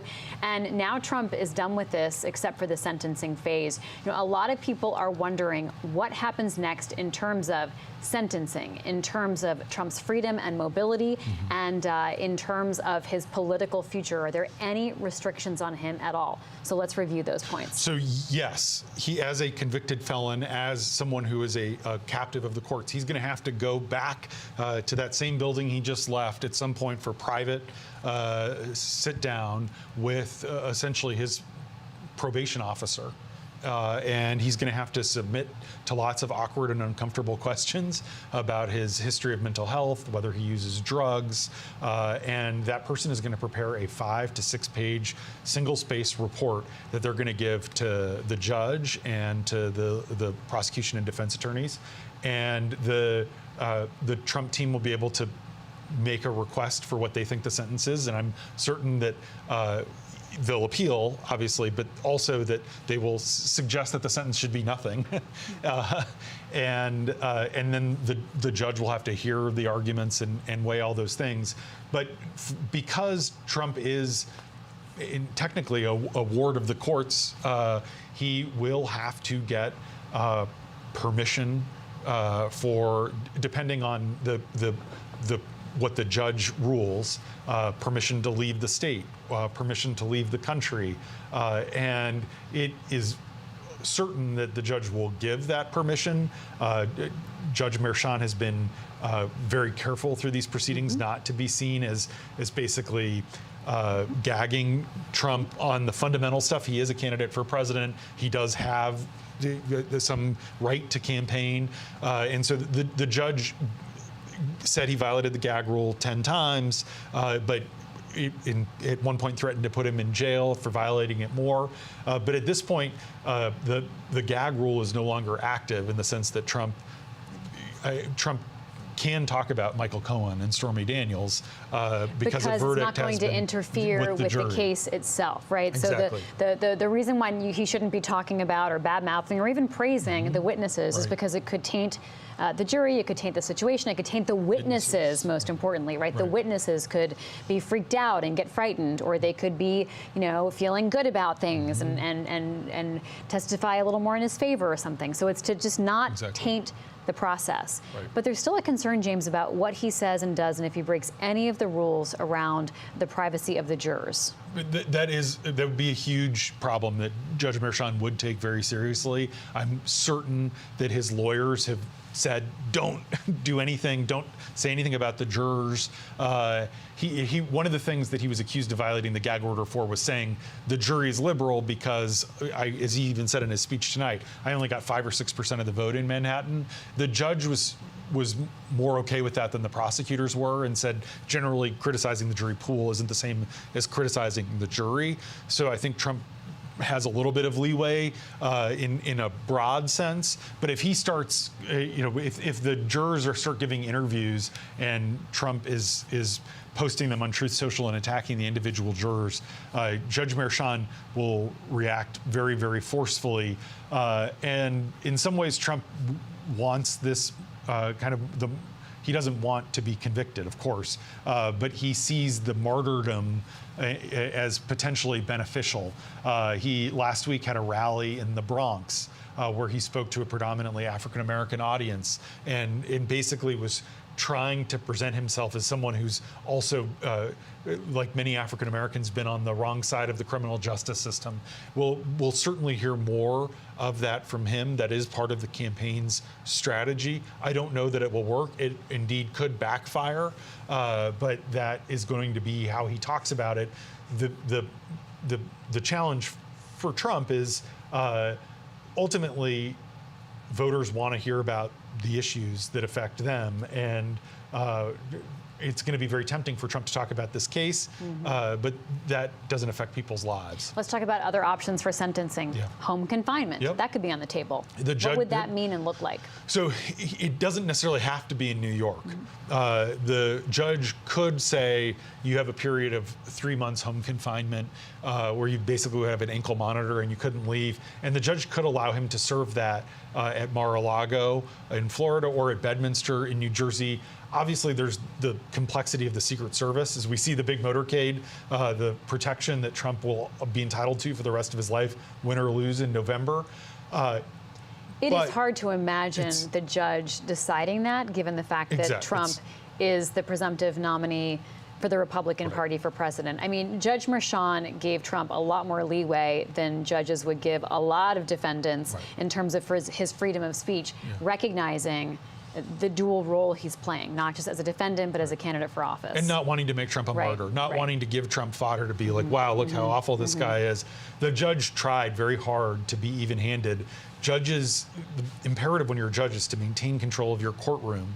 And that was incredibly challenging in this particular case. And Judge Merchan really had to, as you noted, summon Trump's lawyers for sidebars, but he was trying to play it cool. He was trying to let things breathe. And one of the grounds for appeal is, did Stormy Daniels say too much when she testified? Should the judge have stopped her from describing their sexual encounter at times in ways that seemed non-consensual? The judge, when Trump's lawyers asked for a mistrial, said, no, that was your responsibility. You needed to object. Yeah, it's not my responsibility. In real time. Exactly. And so, and that is a point the judge is right about. But so that is a reflection, though, of the judge trying to let the case play and not overly micromanage it. It looks like, James, the motorcade has hit rush hour traffic. Is that to be believed? Even motorcades can get stuck in rush hour traffic in New York City. It's 6 o'clock. This is prime driving hour on the Prime Expressway in the biggest city in the United States. And Trump doesn't often get stopped in traffic. Is still inching along. It's very hard to secure the entire route in a city like New York. There's an old saying that New York City is the only place in the country where a president can come and go and no one will notice because it's such a bustling big city. But in this case, everyone notices. Everyone in New York has been paying very close attention to this, as we've heard from Rhonda and our other correspondents on the ground. Trump has been such a New Yorker all his life. He now is a resident of Florida. Right. Mar-a-Lago is his home base, right? He definitely seems to have an affinity with Florida in many ways, including with the voting base there. But let's talk about this jury of New Yorkers and how their relationship with Trump might have been a little different than the average Americans because he has such an interwoven history. Being a part of New York celebrity life and also part of politics. Yeah, it's a really important point that they think of him differently, especially the older jurors, than the rest of the country. Obviously, The Art of the Deal came out in the late 80s.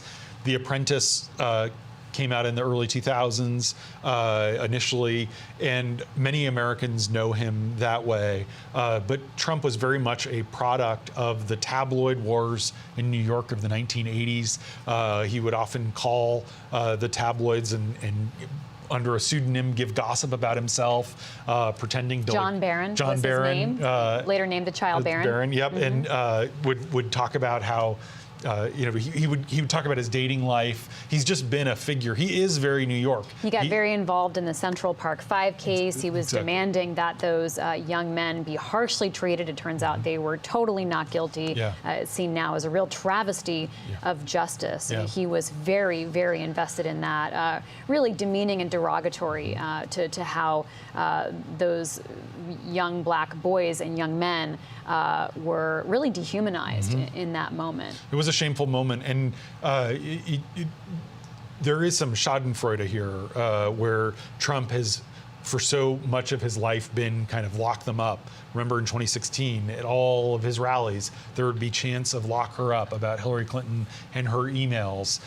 Trump has often called for locking up his political opponents, locking up journalists. This isn't taking any satisfaction in the outcome of this case at all. It's just to say that this is a guy who for a long time has been eager and relished the criminal justice system coming down on others.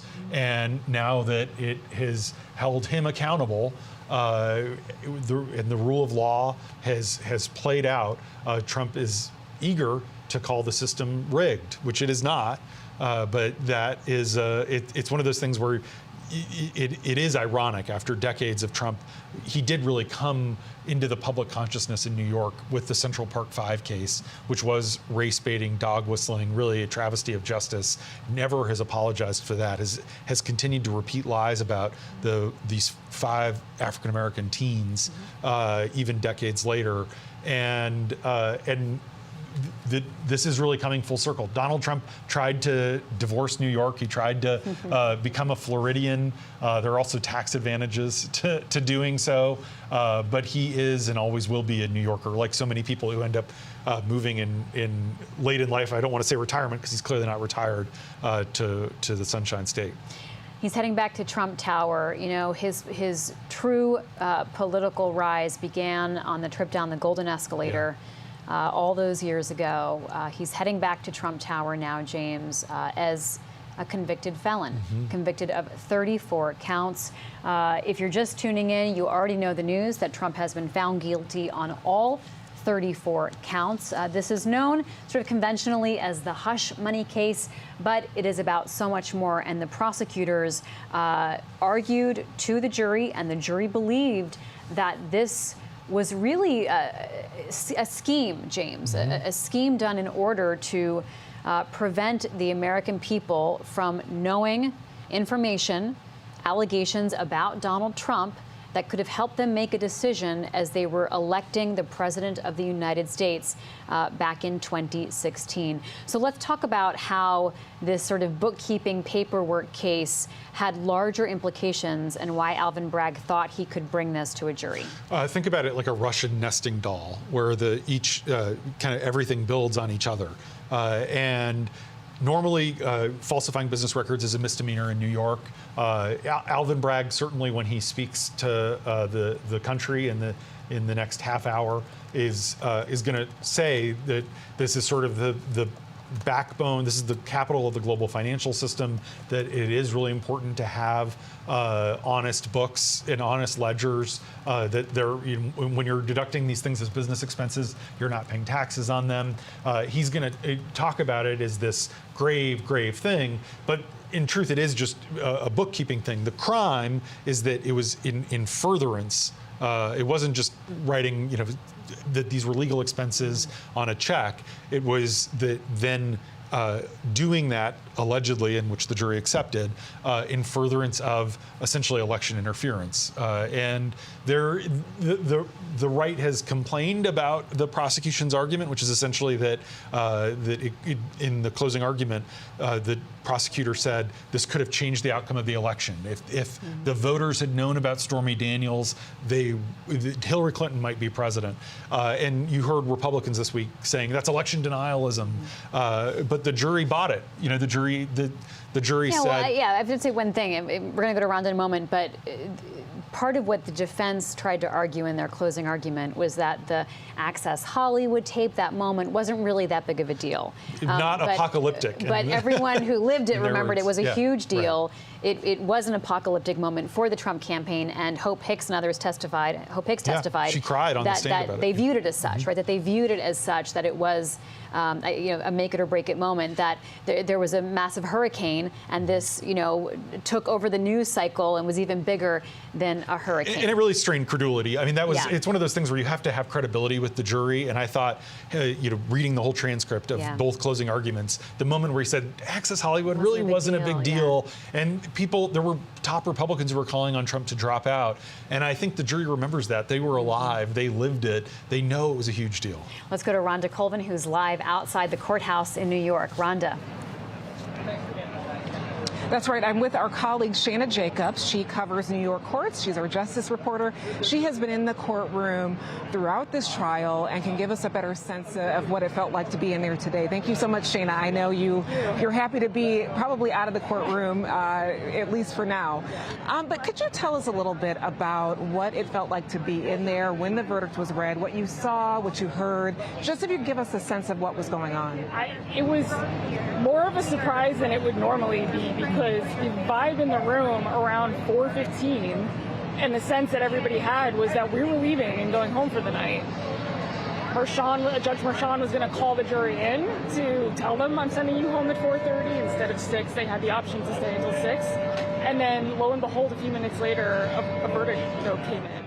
And in that note, they said they wanted a half hour to complete the form. A half hour is a long time to wait in a courtroom for a verdict of this magnitude.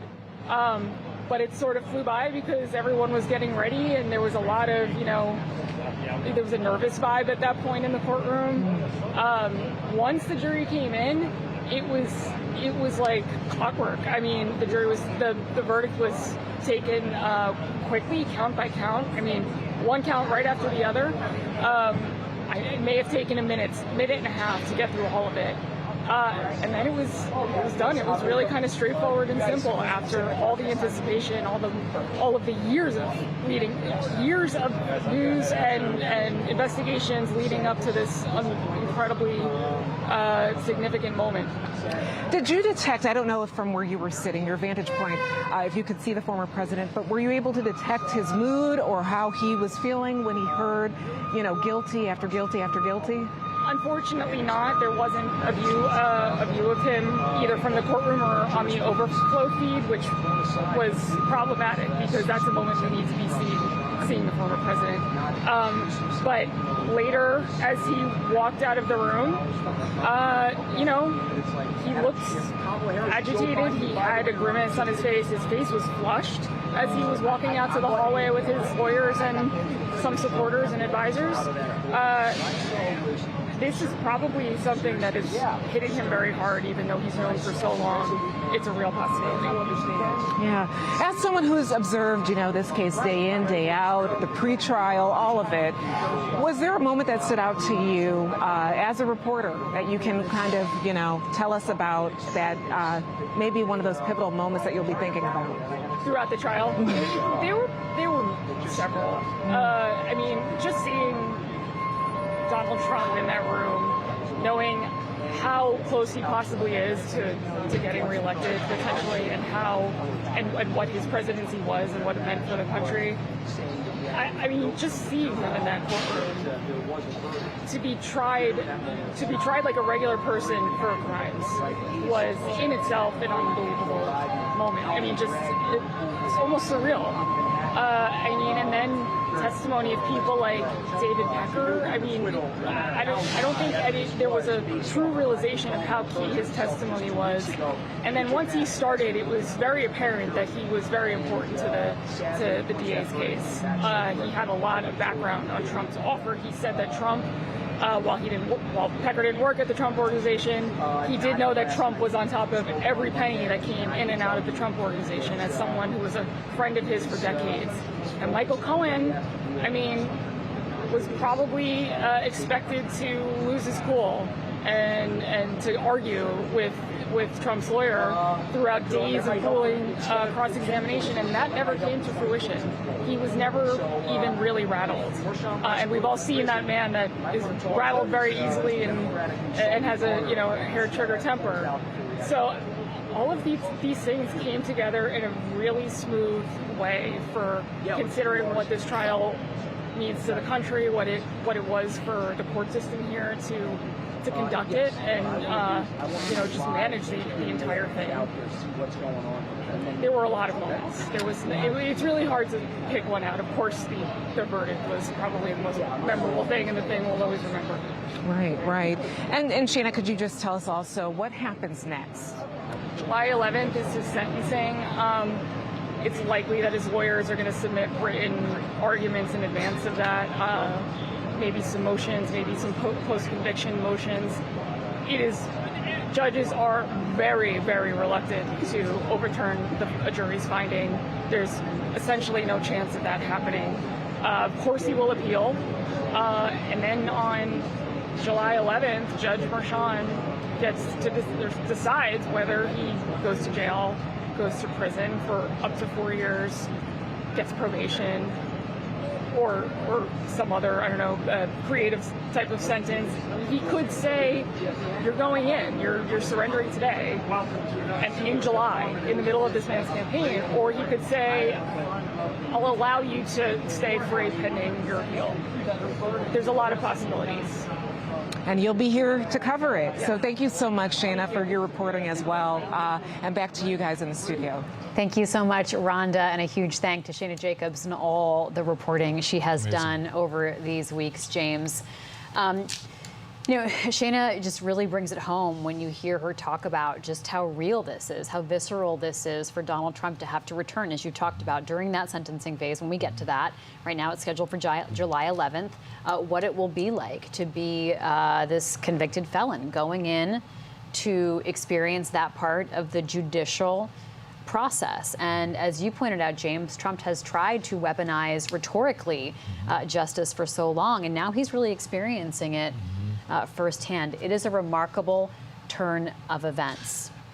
And this is the beginning of a new era in American politics. This is the first former president convicted. My hunch is that this will not be the last former president charged. There still is the rule of law. There still is the jury system. But you can imagine, based on Trump's public comments and comments from other Republicans, that if Trump's president next year, if he wins in November, that you could imagine partisan prosecutors in red states trying to find reasons to charge Joe Biden. I really do think this is, I don't want to call it the Rubicon, but I feel like we've crossed some sort of threshold in American politics, and you're going to see attempts at lawfare, legal warfare by other means. I do think that is one of the side effects that we will look back on today as the start of a new era, and we'll see how it plays out. A lot of times, things like this lead to strong reactions. We're seeing a lot of statements from Republicans on Capitol Hill attacking the justice system and decrying the process, and that also. That tone, that rhetoric, it does become dangerous when Americans don't believe in the legitimacy of the justice system, when they see what is supposed to be a non-political justice system behaving in a way that they're being told by their leaders is political. That takes a toll on perceived legitimacy. It really could have a grave and significant impact on the future of our democracy. Let's talk about that weaponizing, which doesn't just happen in how charges are brought or claims are brought, but even in what Donald Trump himself said today. And we're looking right now at the Trump motorcade. Stopped there.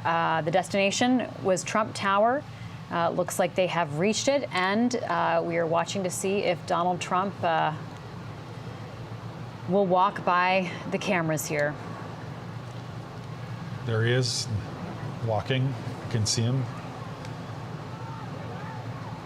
We'll see if he engages. Trump Tower for years, decades really, one of those places in New York City that was a tourist attraction, right. A place that tourists would go, and it took on an entirely different meaning when Donald Trump ran for president. And so much of this case dates back to what feels like an eternity ago. It was 9 years ago that Trump announced that he came down the golden escalator. There he is. There's Donald Trump, yeah. And 45, he was the 45th president. That's the name of the restaurant inside Trump Tower. When he initially came down the escalator, he was surrounded by people like Michael Cohen, who were not trained political operatives. You can see Eric Trump there, one of the Trump sons.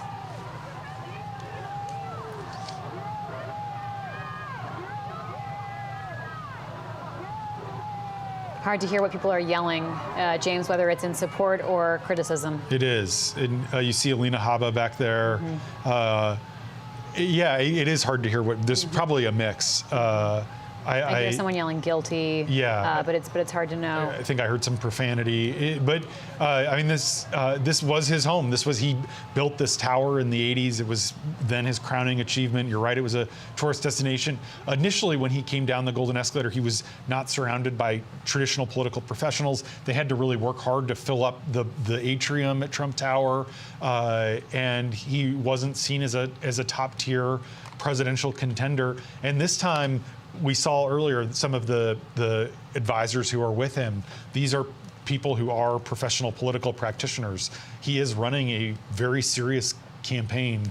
They're doing the kind of micro-targeting, sophisticated fundraising that he did not do in 2015 and 2016 when he was having these meetings with David Pecker, the publisher of National Enquirer, and Michael Cohen talking about catch and kill schemes he was behaving then as a product of the tabloid world. And now he runs the Republican Party. It's his party. He's purged a lot of people from the Republican National Committee who don't think that the 2020 election was stolen. They had to pledge that. They had to say it, even though everyone knows it was not.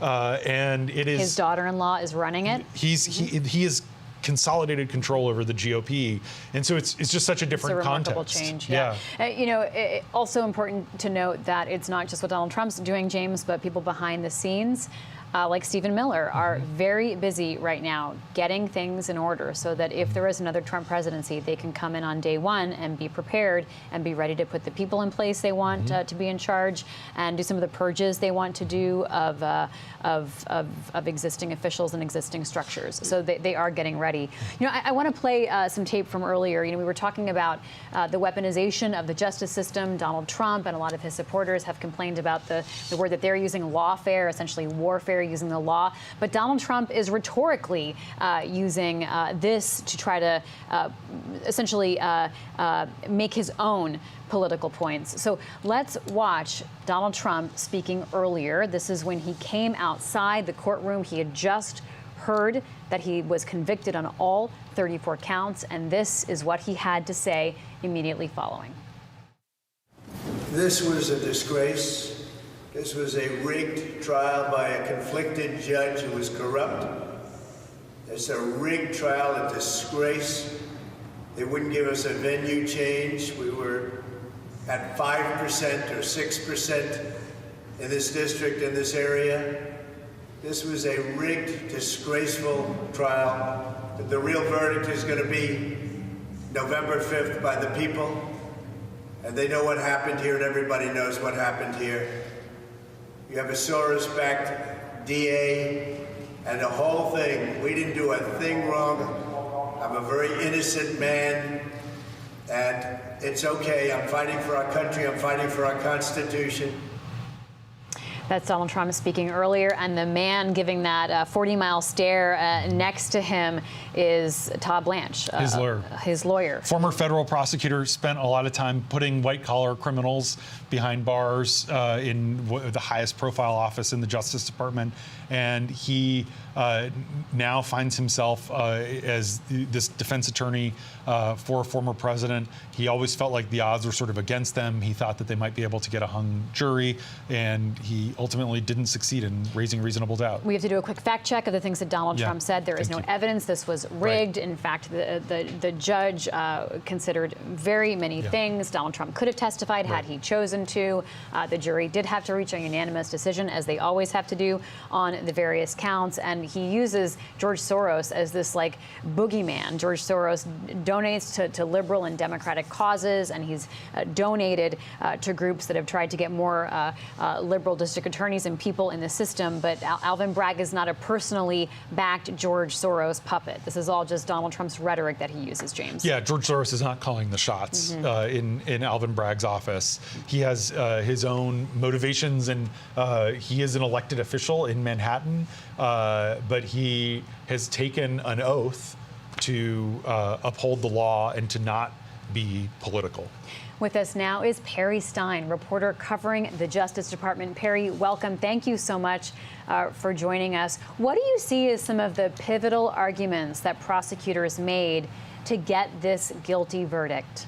Definitely. I mean, look, this goes back. We've talked about his testimony so many times, but Michael Cohen, it seems that the jury at least found some credibility in him, or found him not that important to the arguments overall. But they clearly saw that Trump was involved and orchestrated this. And the second thing that I think was important, right, part of prosecutors had to do was tie this to the election, to say that this wasn't about Donald Trump trying to keep this alleged affair, which he denies, private from his wife. It was about the election. So you saw Hope Hicks, you saw David Pecker, the National Enquirer editor, you saw witness after witness come and say, you know, this was Donald Trump and his campaign was really worried about this Stormy Daniels story, how it would land with people voters. So I guess they did a good enough job to connecting this. I mean, look, all of this right now, you're looking, it's hindsight 2020, but it seems that the jury believes that their witnesses did enough to connect Trump to these crimes. Perry, you saw Michael Cohen testify in the direct. How did he come across to the jury? Yeah, to the jury, I mean, on the direct, he came across as pretty contrite, as someone who, you know, admitted what his past lies were and said that, you know, he was coming clean and everything that he did was in loyalty for the boss, for his boss, Donald Trump. So he came across as calm and contrite. Now, that's a sharp contrast to how he comes off right now on his podcast, where he's often, you know, saying kind of curse words, bombastic things, poking at Donald Trump, coming off as someone who's making money off of this. But during the direct, he came off as a contrite, calm man. But I don't know which version of Michael Cohen the jurors ultimately believed, or whether it even mattered. I mean, they could have thought he was not telling the truth, but told enough of the truth in this case, you know? You know, one of the people who testified, Hope Hicks, who's remained loyal to Donald Trump, really portrayed Michael Cohen as someone who wouldn't just do something out of the kindness of his heart. Like, there was no track record there where he would just cough up $130,000, which is a lot of money, to protect Donald Trump out of loyalty or the goodness of his heart. Like, he wanted his money back. And so it seems like they were able to portray him as, whether or not you really didn't like him, whether or not you found him odious or a liar, that wouldn't necessarily hurt if you recognize his motivations weren't going to be pure and altruistic, Perry. Yeah, and even he said his motivations weren't pure and altruistic. I mean, this is an attorney who has not really practiced that much law, was basically Donald Trump's fixer, who said that he was upset that he wasn't, he said this on the stand, and other people said this too, that he was upset that he wasn't offered the chief of staff role, some role that he has no experience to be qualified for. He even admitted that, but, you know, people said he was despondent when Trump didn't take him to the White House with him. So, I mean, he admitted that his motivations weren't pure. Maybe that helped. Maybe that built the, you know, more credibility. I don't know. But yeah, I don't think, I can't imagine that anyone watching this case, even hearing his testimony, thought that he was a purely good actor in the, you know, around these payments and everything else. I mean, he went to jail, like, he served prison sentence, right? I mean, he is a convicted, as Trump calls him, a convicted liar. He has been convicted for lying to Congress. He has served in prison for crimes related to this, what Donald Trump was just convicted of. The defense called Michael Cohen a walking reasonable doubt. Perry, were you surprised by how fast the jury came back? I mean, obviously, we were all waiting with bated breath yesterday and today, but 34 counts. You've covered a lot of trials. Were you thinking it would come back this fast? I know enough not to make predictions, especially on timing. I mean, look, once they came back at this time, like right about a day and a half of jury deliberations, I thought, okay, they're gonna find him guilty, only because I think if they were still undecided, probably they would, you know, a hung jury usually takes longer than a conviction often, right? So, or, you know, it just takes longer to, right. They would have talked it out more. So I wasn't making predictions. I mean, I thought it could come this week, but once it came out this fairly quickly, I thought, yeah, they unanimously found him likely guilty. So. Well, you're a very wise veteran justice reporter, so you know not to make predictions, unlike the pundits. How strong do you think Trump's grounds for appeal will be? How much? I mean, not to put a percentage on it or make predictions, yeah. but how strong do you think the appeal could be?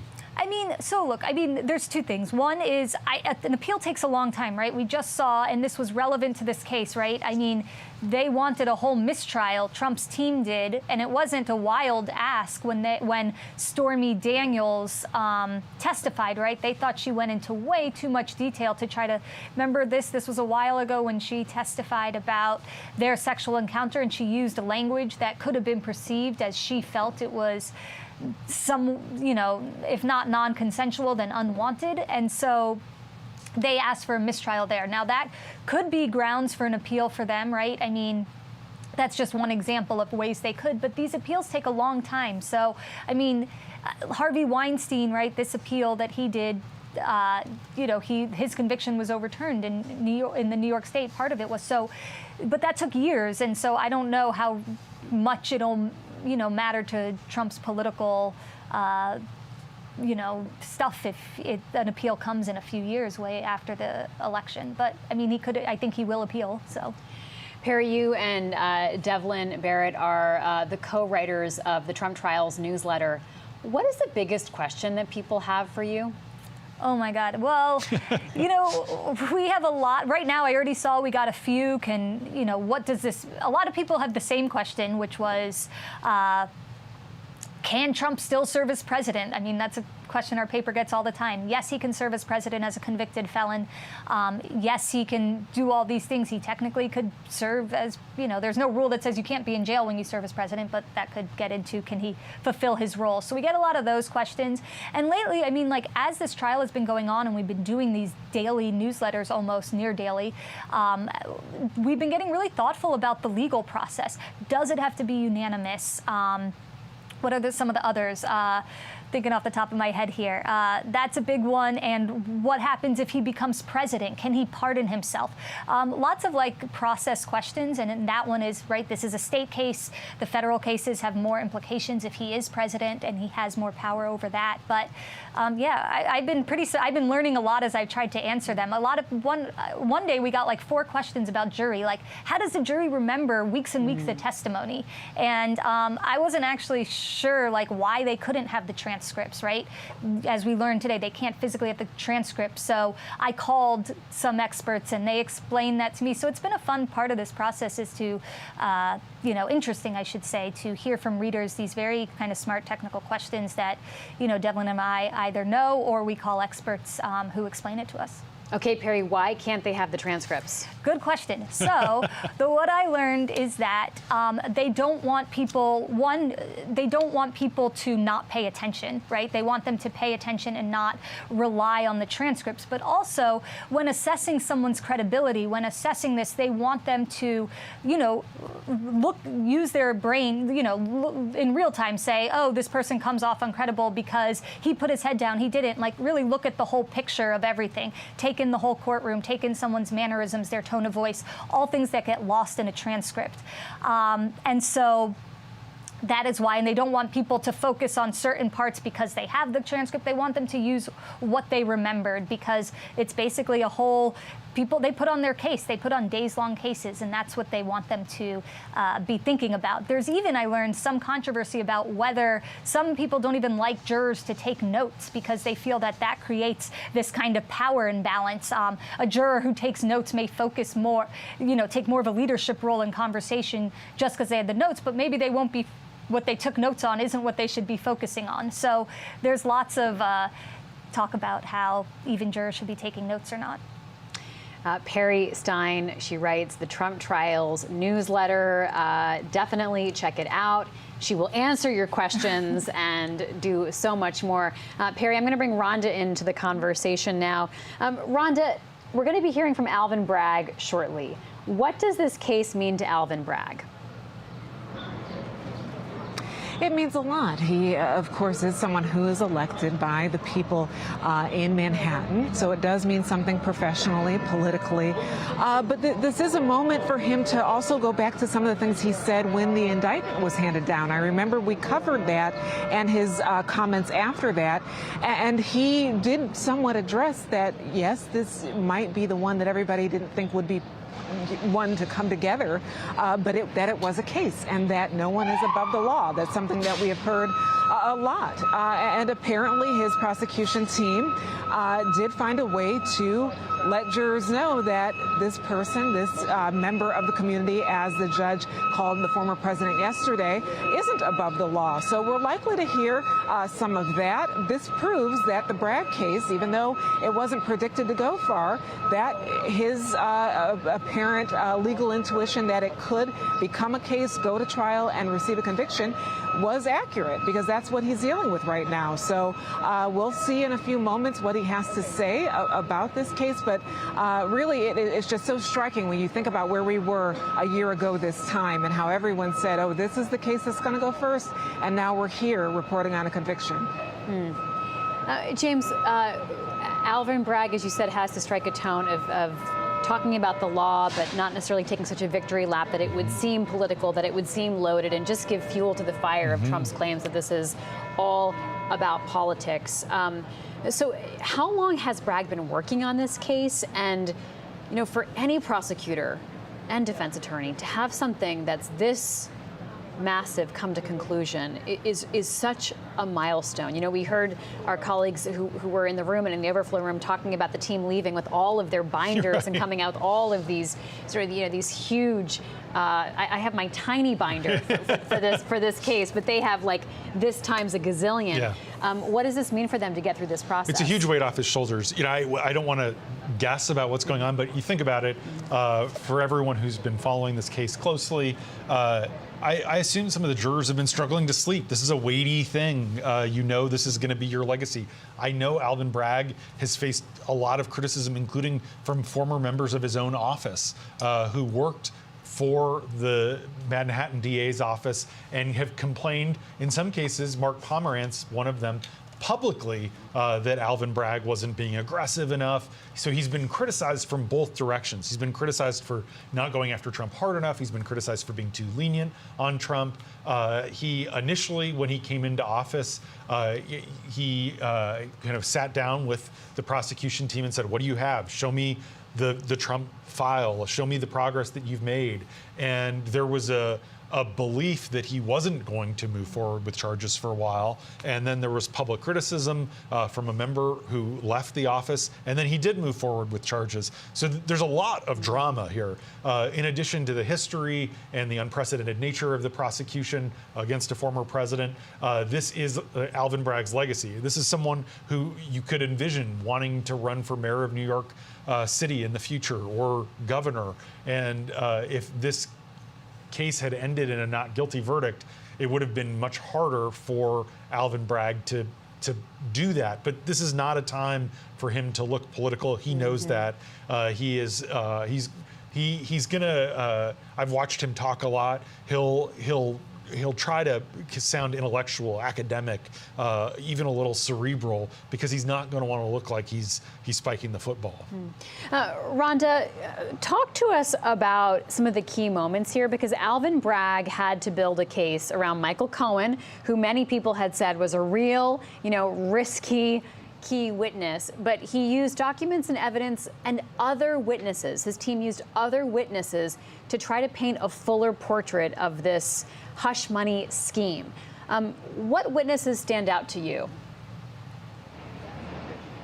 Well, of course, David Pecker was one of the first people on the witness stand who stood out to all of us, really. We remember that he was friends with Trump, very friendly with Trump in the early 90s. He even helped create a Trump-style magazine to sort of take note of Trump's style here in New York as a businessman, and sort of the Gilded Age, the new Gilded Age of New York.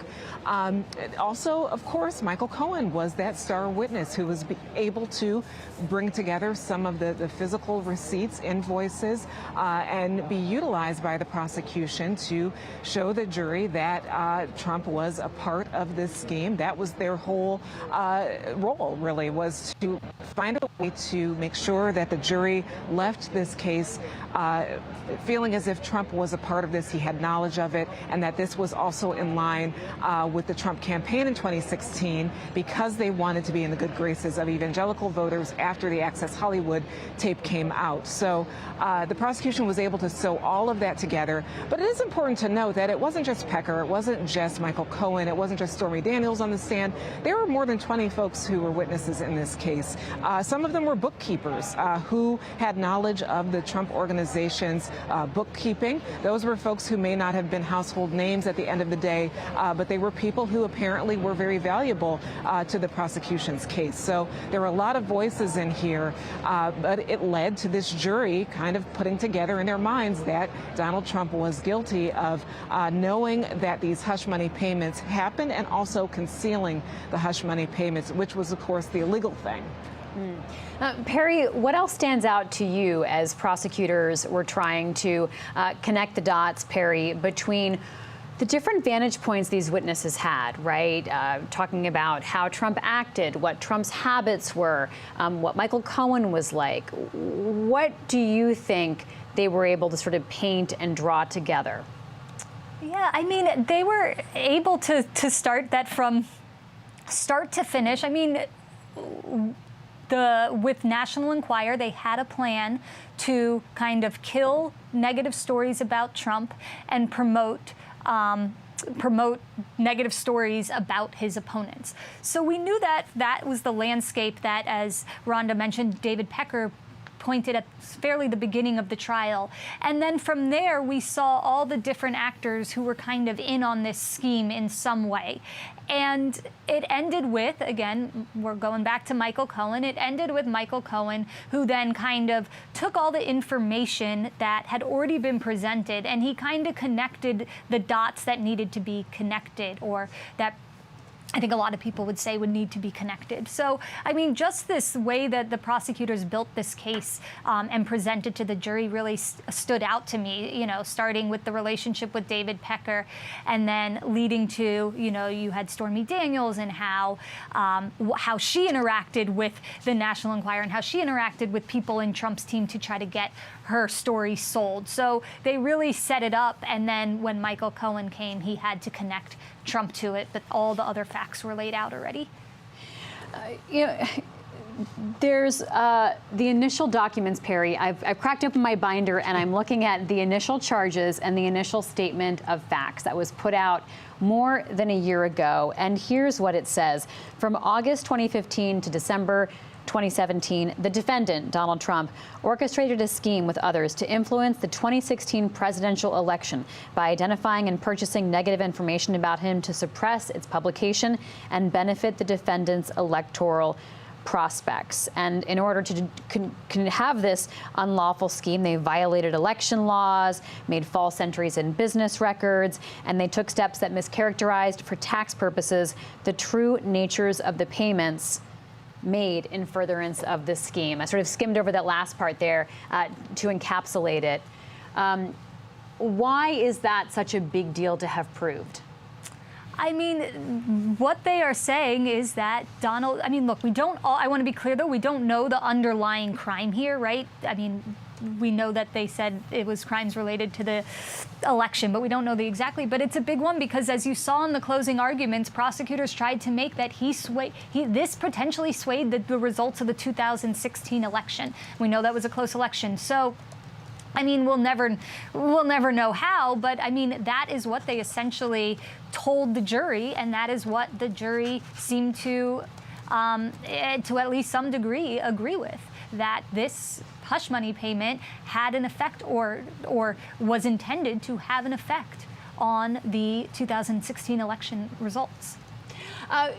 You know, one thing I'm wondering, Perry, is just how different this could be in the eyes and minds of Americans if there had been cameras in that court. I mean, what could you see and feel that we couldn't really get at?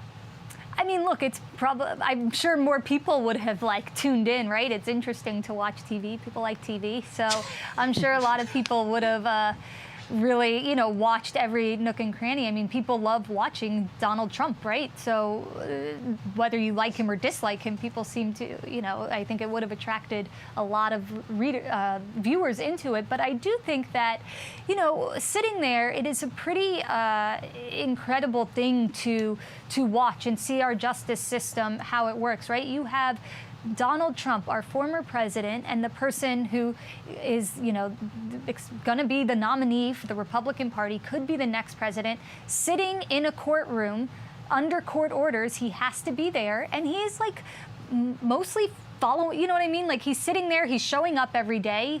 He doesn't want to, but he has to, and he's doing it. And it's a show of, a little bit, it's a pretty incredible thing to watch how our justice system was working here. And to then see Stormy Daniels describe what she's describing, these very intimate details that she's alleging took place with Donald Trump. I mean, it was all, and they're pretty salacious. You're talking about a porn actress. You're talking about an alleged sex accountant.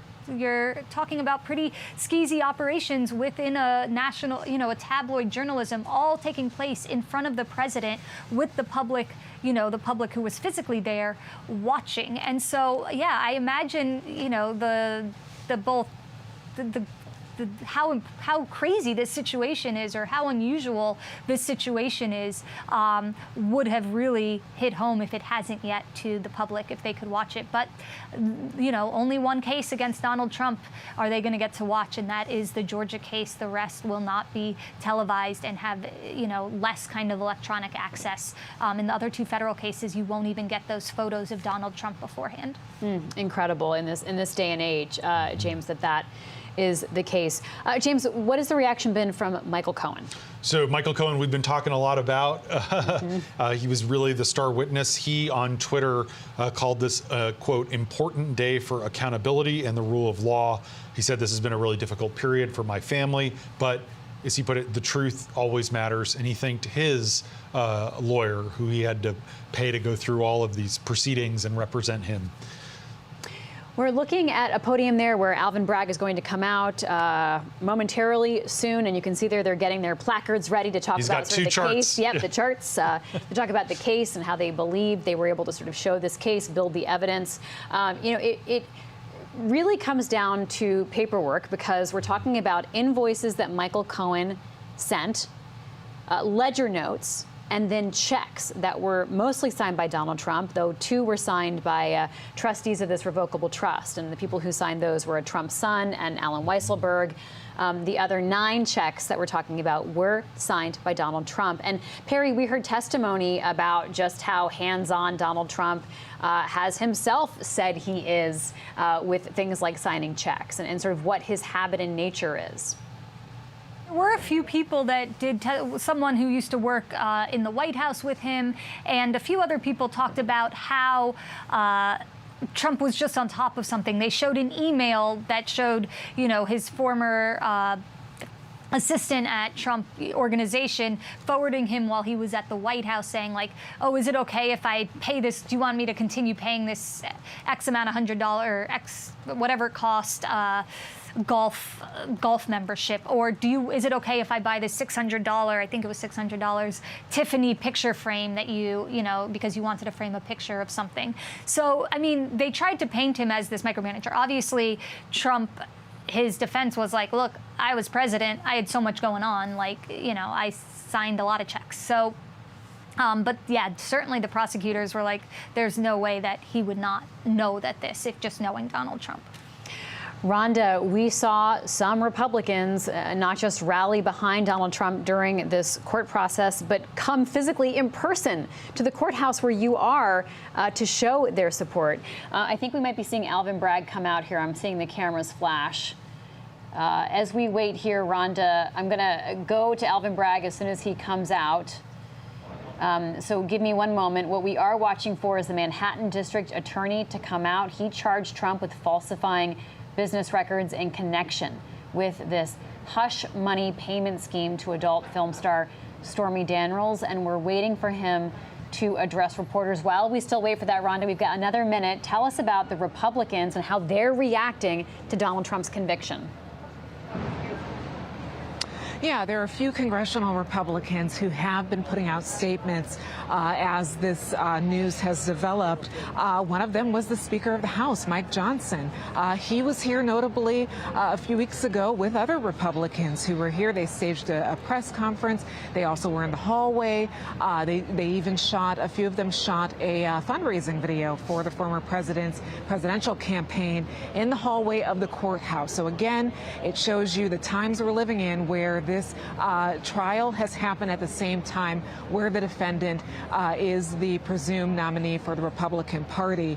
A lot of the reaction from congressional Republicans, it's very much the same. Okay, we've got Alvin Bragg there, Rhonda. Let's go now to the Manhattan District Attorney. He has just successfully, he and his team of prosecutors, gotten guilty verdicts in the case of Donald Trump. Let's go now live.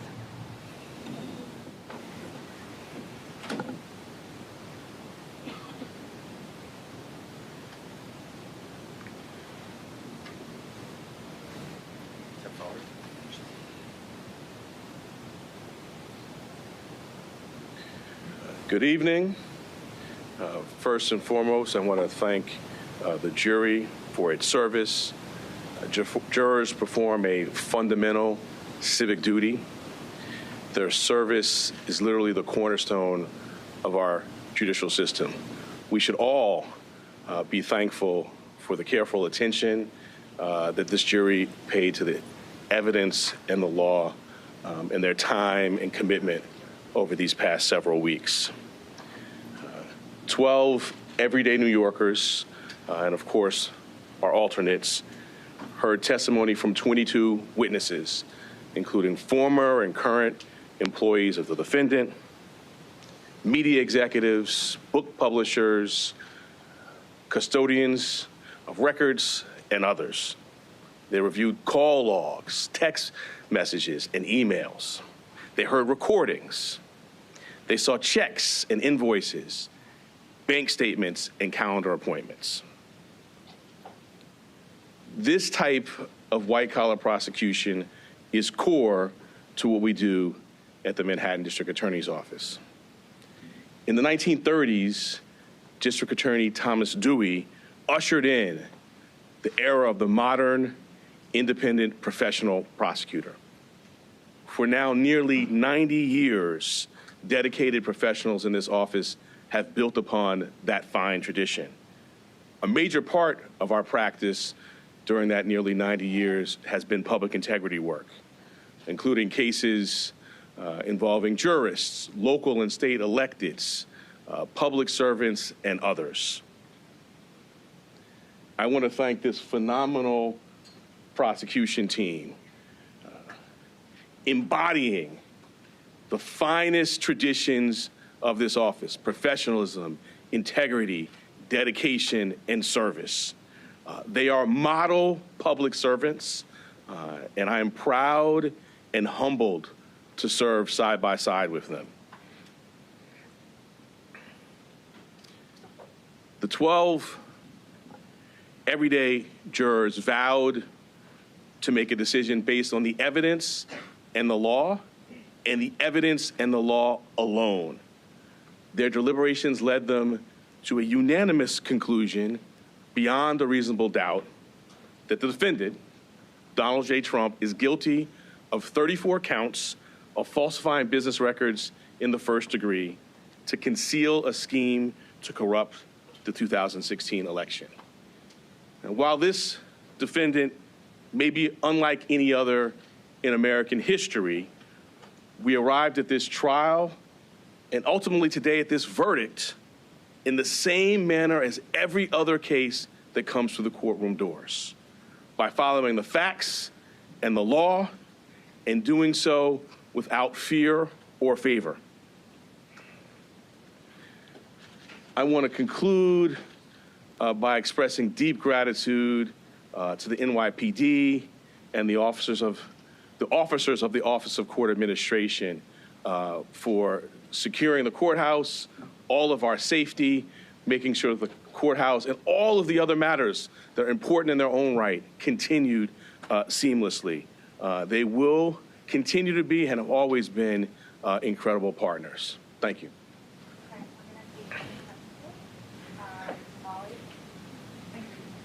And do you plan to request a prison sentence? That Donald Trump's multiple violations of the gag order that was in place should factor into that request at all? The judge scheduled a sentencing for July 11th. We will speak in court in that time. He also set a motion schedule. We will speak in our court filings as we've done throughout this proceeding. Donald Trump has repeatedly targeted you personally and members of your prosecution team. Do you have a response to the former president after this trial is concluded? I do not. Alvin, in February, you decided not to bring a case against Donald Trump. You criticized that. You criticized when you vetted him in March 2023. You criticized when people really started to understand that case. How do you think of all that now, seeing the results today? Can you kind of put that in context with your personal history? I did my job. Our job is to follow the facts and the law without fear or favor. And that's exactly what we did here. And what I feel is just gratitude to work alongside phenomenal public servants who do that each and every day in matters that you all write about and make the press, and in lots of matters that you don't. I did my job. We did our job. Many voices out there. The only voice that matters is the voice of the jury, and the jury has spoken. Last, Mr. Steinglass, many people said the prosecution was masterful and flawless. Just want to know how you feel at this moment. Sorry. I'll let you How do you feel? Mr. Steinglass, I think some of you probably saw him speak for a little bit the other day. So he's done his job, as has this team. And he just told me, tell him how I feel. I think you said that. I will just say enormous gratitude. You know, our system, I talked about the jurors at the beginning of my remarks. We have a phenomenal system. 12 everyday New Yorkers. They listen to the judge's directions. They follow the evidence. You saw them in court every day. They were careful and attentive. And so I feel deep gratitude to work alongside them, to be a part of this system. And I just want to echo that this is what we're doing every single day. I mean, during this trial, just this week, right, a ghost gun indictment, Grimaldi's wage theft plea resolution, sex crimes, convictions, all sorts of work that's being done by phenomenal public servants. So we're before you today on this obviously consequential matter, but this is what we do every day. We follow the facts and the law without fear or favor. If a jail sentence is in the cards, it is likely that Trump and his attorneys would seek a stay on enforcement of that sentence pending appeal. If that were the scenario, would your office object to staying the sentence? I'm going to let our words in court speak for themselves when we get to the sentencing matter. I'm not going to address hypotheticals. They raise arguments, we'll respond.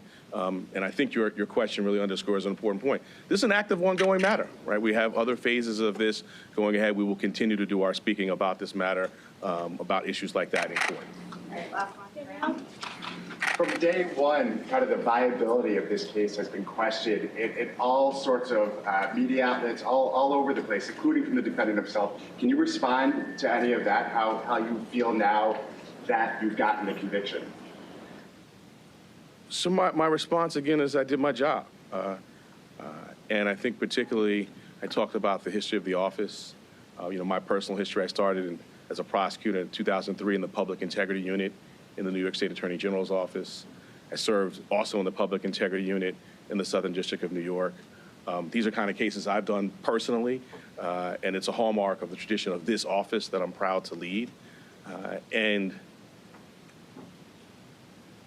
I don't want to go into the whole body of litigation, but we now have a federal court decision ruling on the legal theories. We had a state court decision on the omnibus motions. But most importantly, today we have the most important voice of all, and that's the voice of the jurors. They have spoken. Donald J. Trump has been convicted of 34 counts of falsifying business records. Thank you. District Attorney, your office has been investigating this case since Are you concerned about 2018. retribution if Trump is elected president? You went to the Supreme Court twice.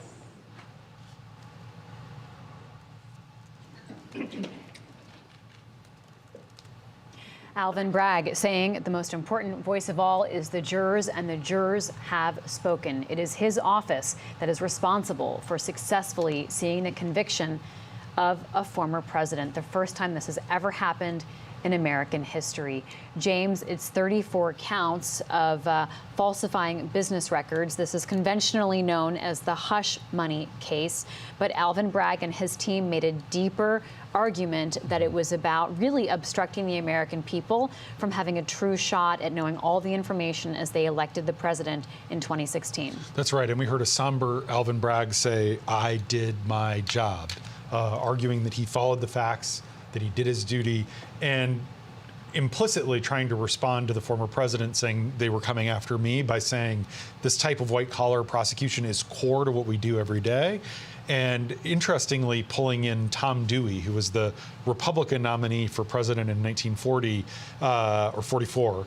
And he said that in the 1930s, when Tom Dewey was the Manhattan DA, he created the modern independent professional office that they've for 90 years done this kind of public integrity work. All of that was to come in and say this wasn't about going after one guy, even though he's a well-known, famous defendant, and trying to do exactly what we said he was going to do, which is show that kind of above the fray, representing the law and not a partisan political interest.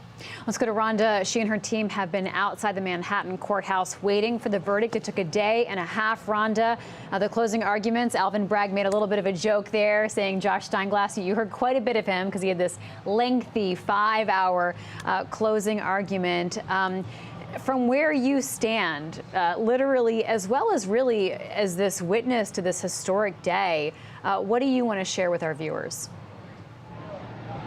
Yeah, you know, a line that really is a takeaway for me and what we just heard from the DA is when he said, we arrived at this case and the verdict the same manner we do in all cases, without fear or favor. And he talked about just all the cases that, you know, we aren't out here covering every day. And, you know, Shana Jacobs, our court reporter who's been inside throughout this trial, she also shared this too, that it is really we're at a loss for words, really, about this moment, because to know that a former president has been convicted, has gone through a criminal trial, first ever in U.S. history, it's really a stunning moment. And I'm also taken aback, too, because while we've been sitting on this sidewalk across from the courthouse, if people have not been here to this part of Lower Manhattan, where the city's offices are, there are a few courthouses, there's a lot of business and activity all throughout the day. And in fact, behind me is an area where a lot of people who have been arrested are taken right there, and there's a detention facility there, and then they're bused elsewhere later in the day. You see all of that action, and to know that a former U.S. president has also been in this area under a trial, convicted himself, it really is a stunning moment. So those are my takeaways, that this was a historic moment, but it's also happening at the same time where so much else is happening. But again, over the next days, weeks, months, we're really going to unpack what this really means, and we'll see what it means for the American electorate, who is faced with a choice of having Donald Trump return to the presidency. Thank you so much, Rhonda. You know, James, as Donald Trump talked in that hallway, looking unhappy, now a convict, one thing he said was true, and that's this will be decided truly in November when the voters weigh in, not just the 12 jurors, but the voters of America. That's right. And Donald Trump is planning to hold a press conference tomorrow. He's going to go back to the campaign trail. He's going to hold a series of rallies in the coming days, and he is going to be looking for vindication in November. A lot of people are asking, is Trump going to be able to vote in this election? And he likely will be able to cast a ballot in Florida. Florida law says that those convicted of crimes in other states cannot vote if they're barred from voting in the state where they committed their offenses. New York law bars felons from voting while they're incarcerated, but not when they're on probation or parole. The bottom line is Trump is very unlikely to be incarcerated come Election Day. He will be out campaigning, and it will ultimately be up to the American people whether he will get another opportunity to serve 4 more years. And it's really striking because this is the weakest of the 4 cases that were filed against Trump. And the jury, after just a day and a half, came back unanimously, beyond a reasonable doubt, convicted Trump on all 34 charges. We're not likely before the election to see trials in the January 6th case, the classified documents case, or the Georgia election case. And if those had all gone through, you might have a situation where Donald Trump was a thrice convicted felon. But the bottom line is that he is a convicted quad. The bottom line is that he is a convicted felon tonight. And as Alvin Bragg said, it's an ongoing matter. We'll have sentencing just a few days before the Republican National Convention. And ultimately, it is going to be up to the voters to decide whether this is conduct becoming a president. Well, thanks so much to all of you for watching this coverage. This has been a historic day, and we're grateful that you spent it with the newsroom of the Washington Post. Donald Trump has been convicted on all 34 felony counts of falsifying business records. Trump was indicted in connection with a hush money payment made to an adult film actress ahead of the 2016 presidential election. He is the first former president convicted of a crime, and to make this even more unprecedented, he's the presumptive Republican nominee. Thanks so much to James Homan, my colleague, also Rhonda Colvin, and all of our colleagues, especially the crews behind the scenes here in Washington and the team on the streets of New York. We'll be back on air later tonight with our podcast. It's called Trump Trials Sidebar. You can listen to it on your favorite podcast app, and it's also in video form, so you can watch it on YouTube at youtube.com/Washington Post. We'll be unpacking all of this and also talking to some of our colleagues in the newsroom about just how this verdict came to pass and what happens going forward. To follow all the updates in the coming days and weeks, subscribe to our newsletter, Trump Trials. It's written by Devlin Barrett and Perry Stein and is a must-read. I'm Libby Casey, and I'll see you again soon. The Washington Post newsroom delivers breaking events around the world as they happen. Unrivaled reporting from the journalists you've come to trust. To get the facts fast and meet the challenges of today head on. Get the news that matters most with a special offer by visiting WashingtonPost.com/watch. Subscribing unlocks instant access, bringing you the Post's award-winning coverage anytime, any place. Because democracy dies in darkness.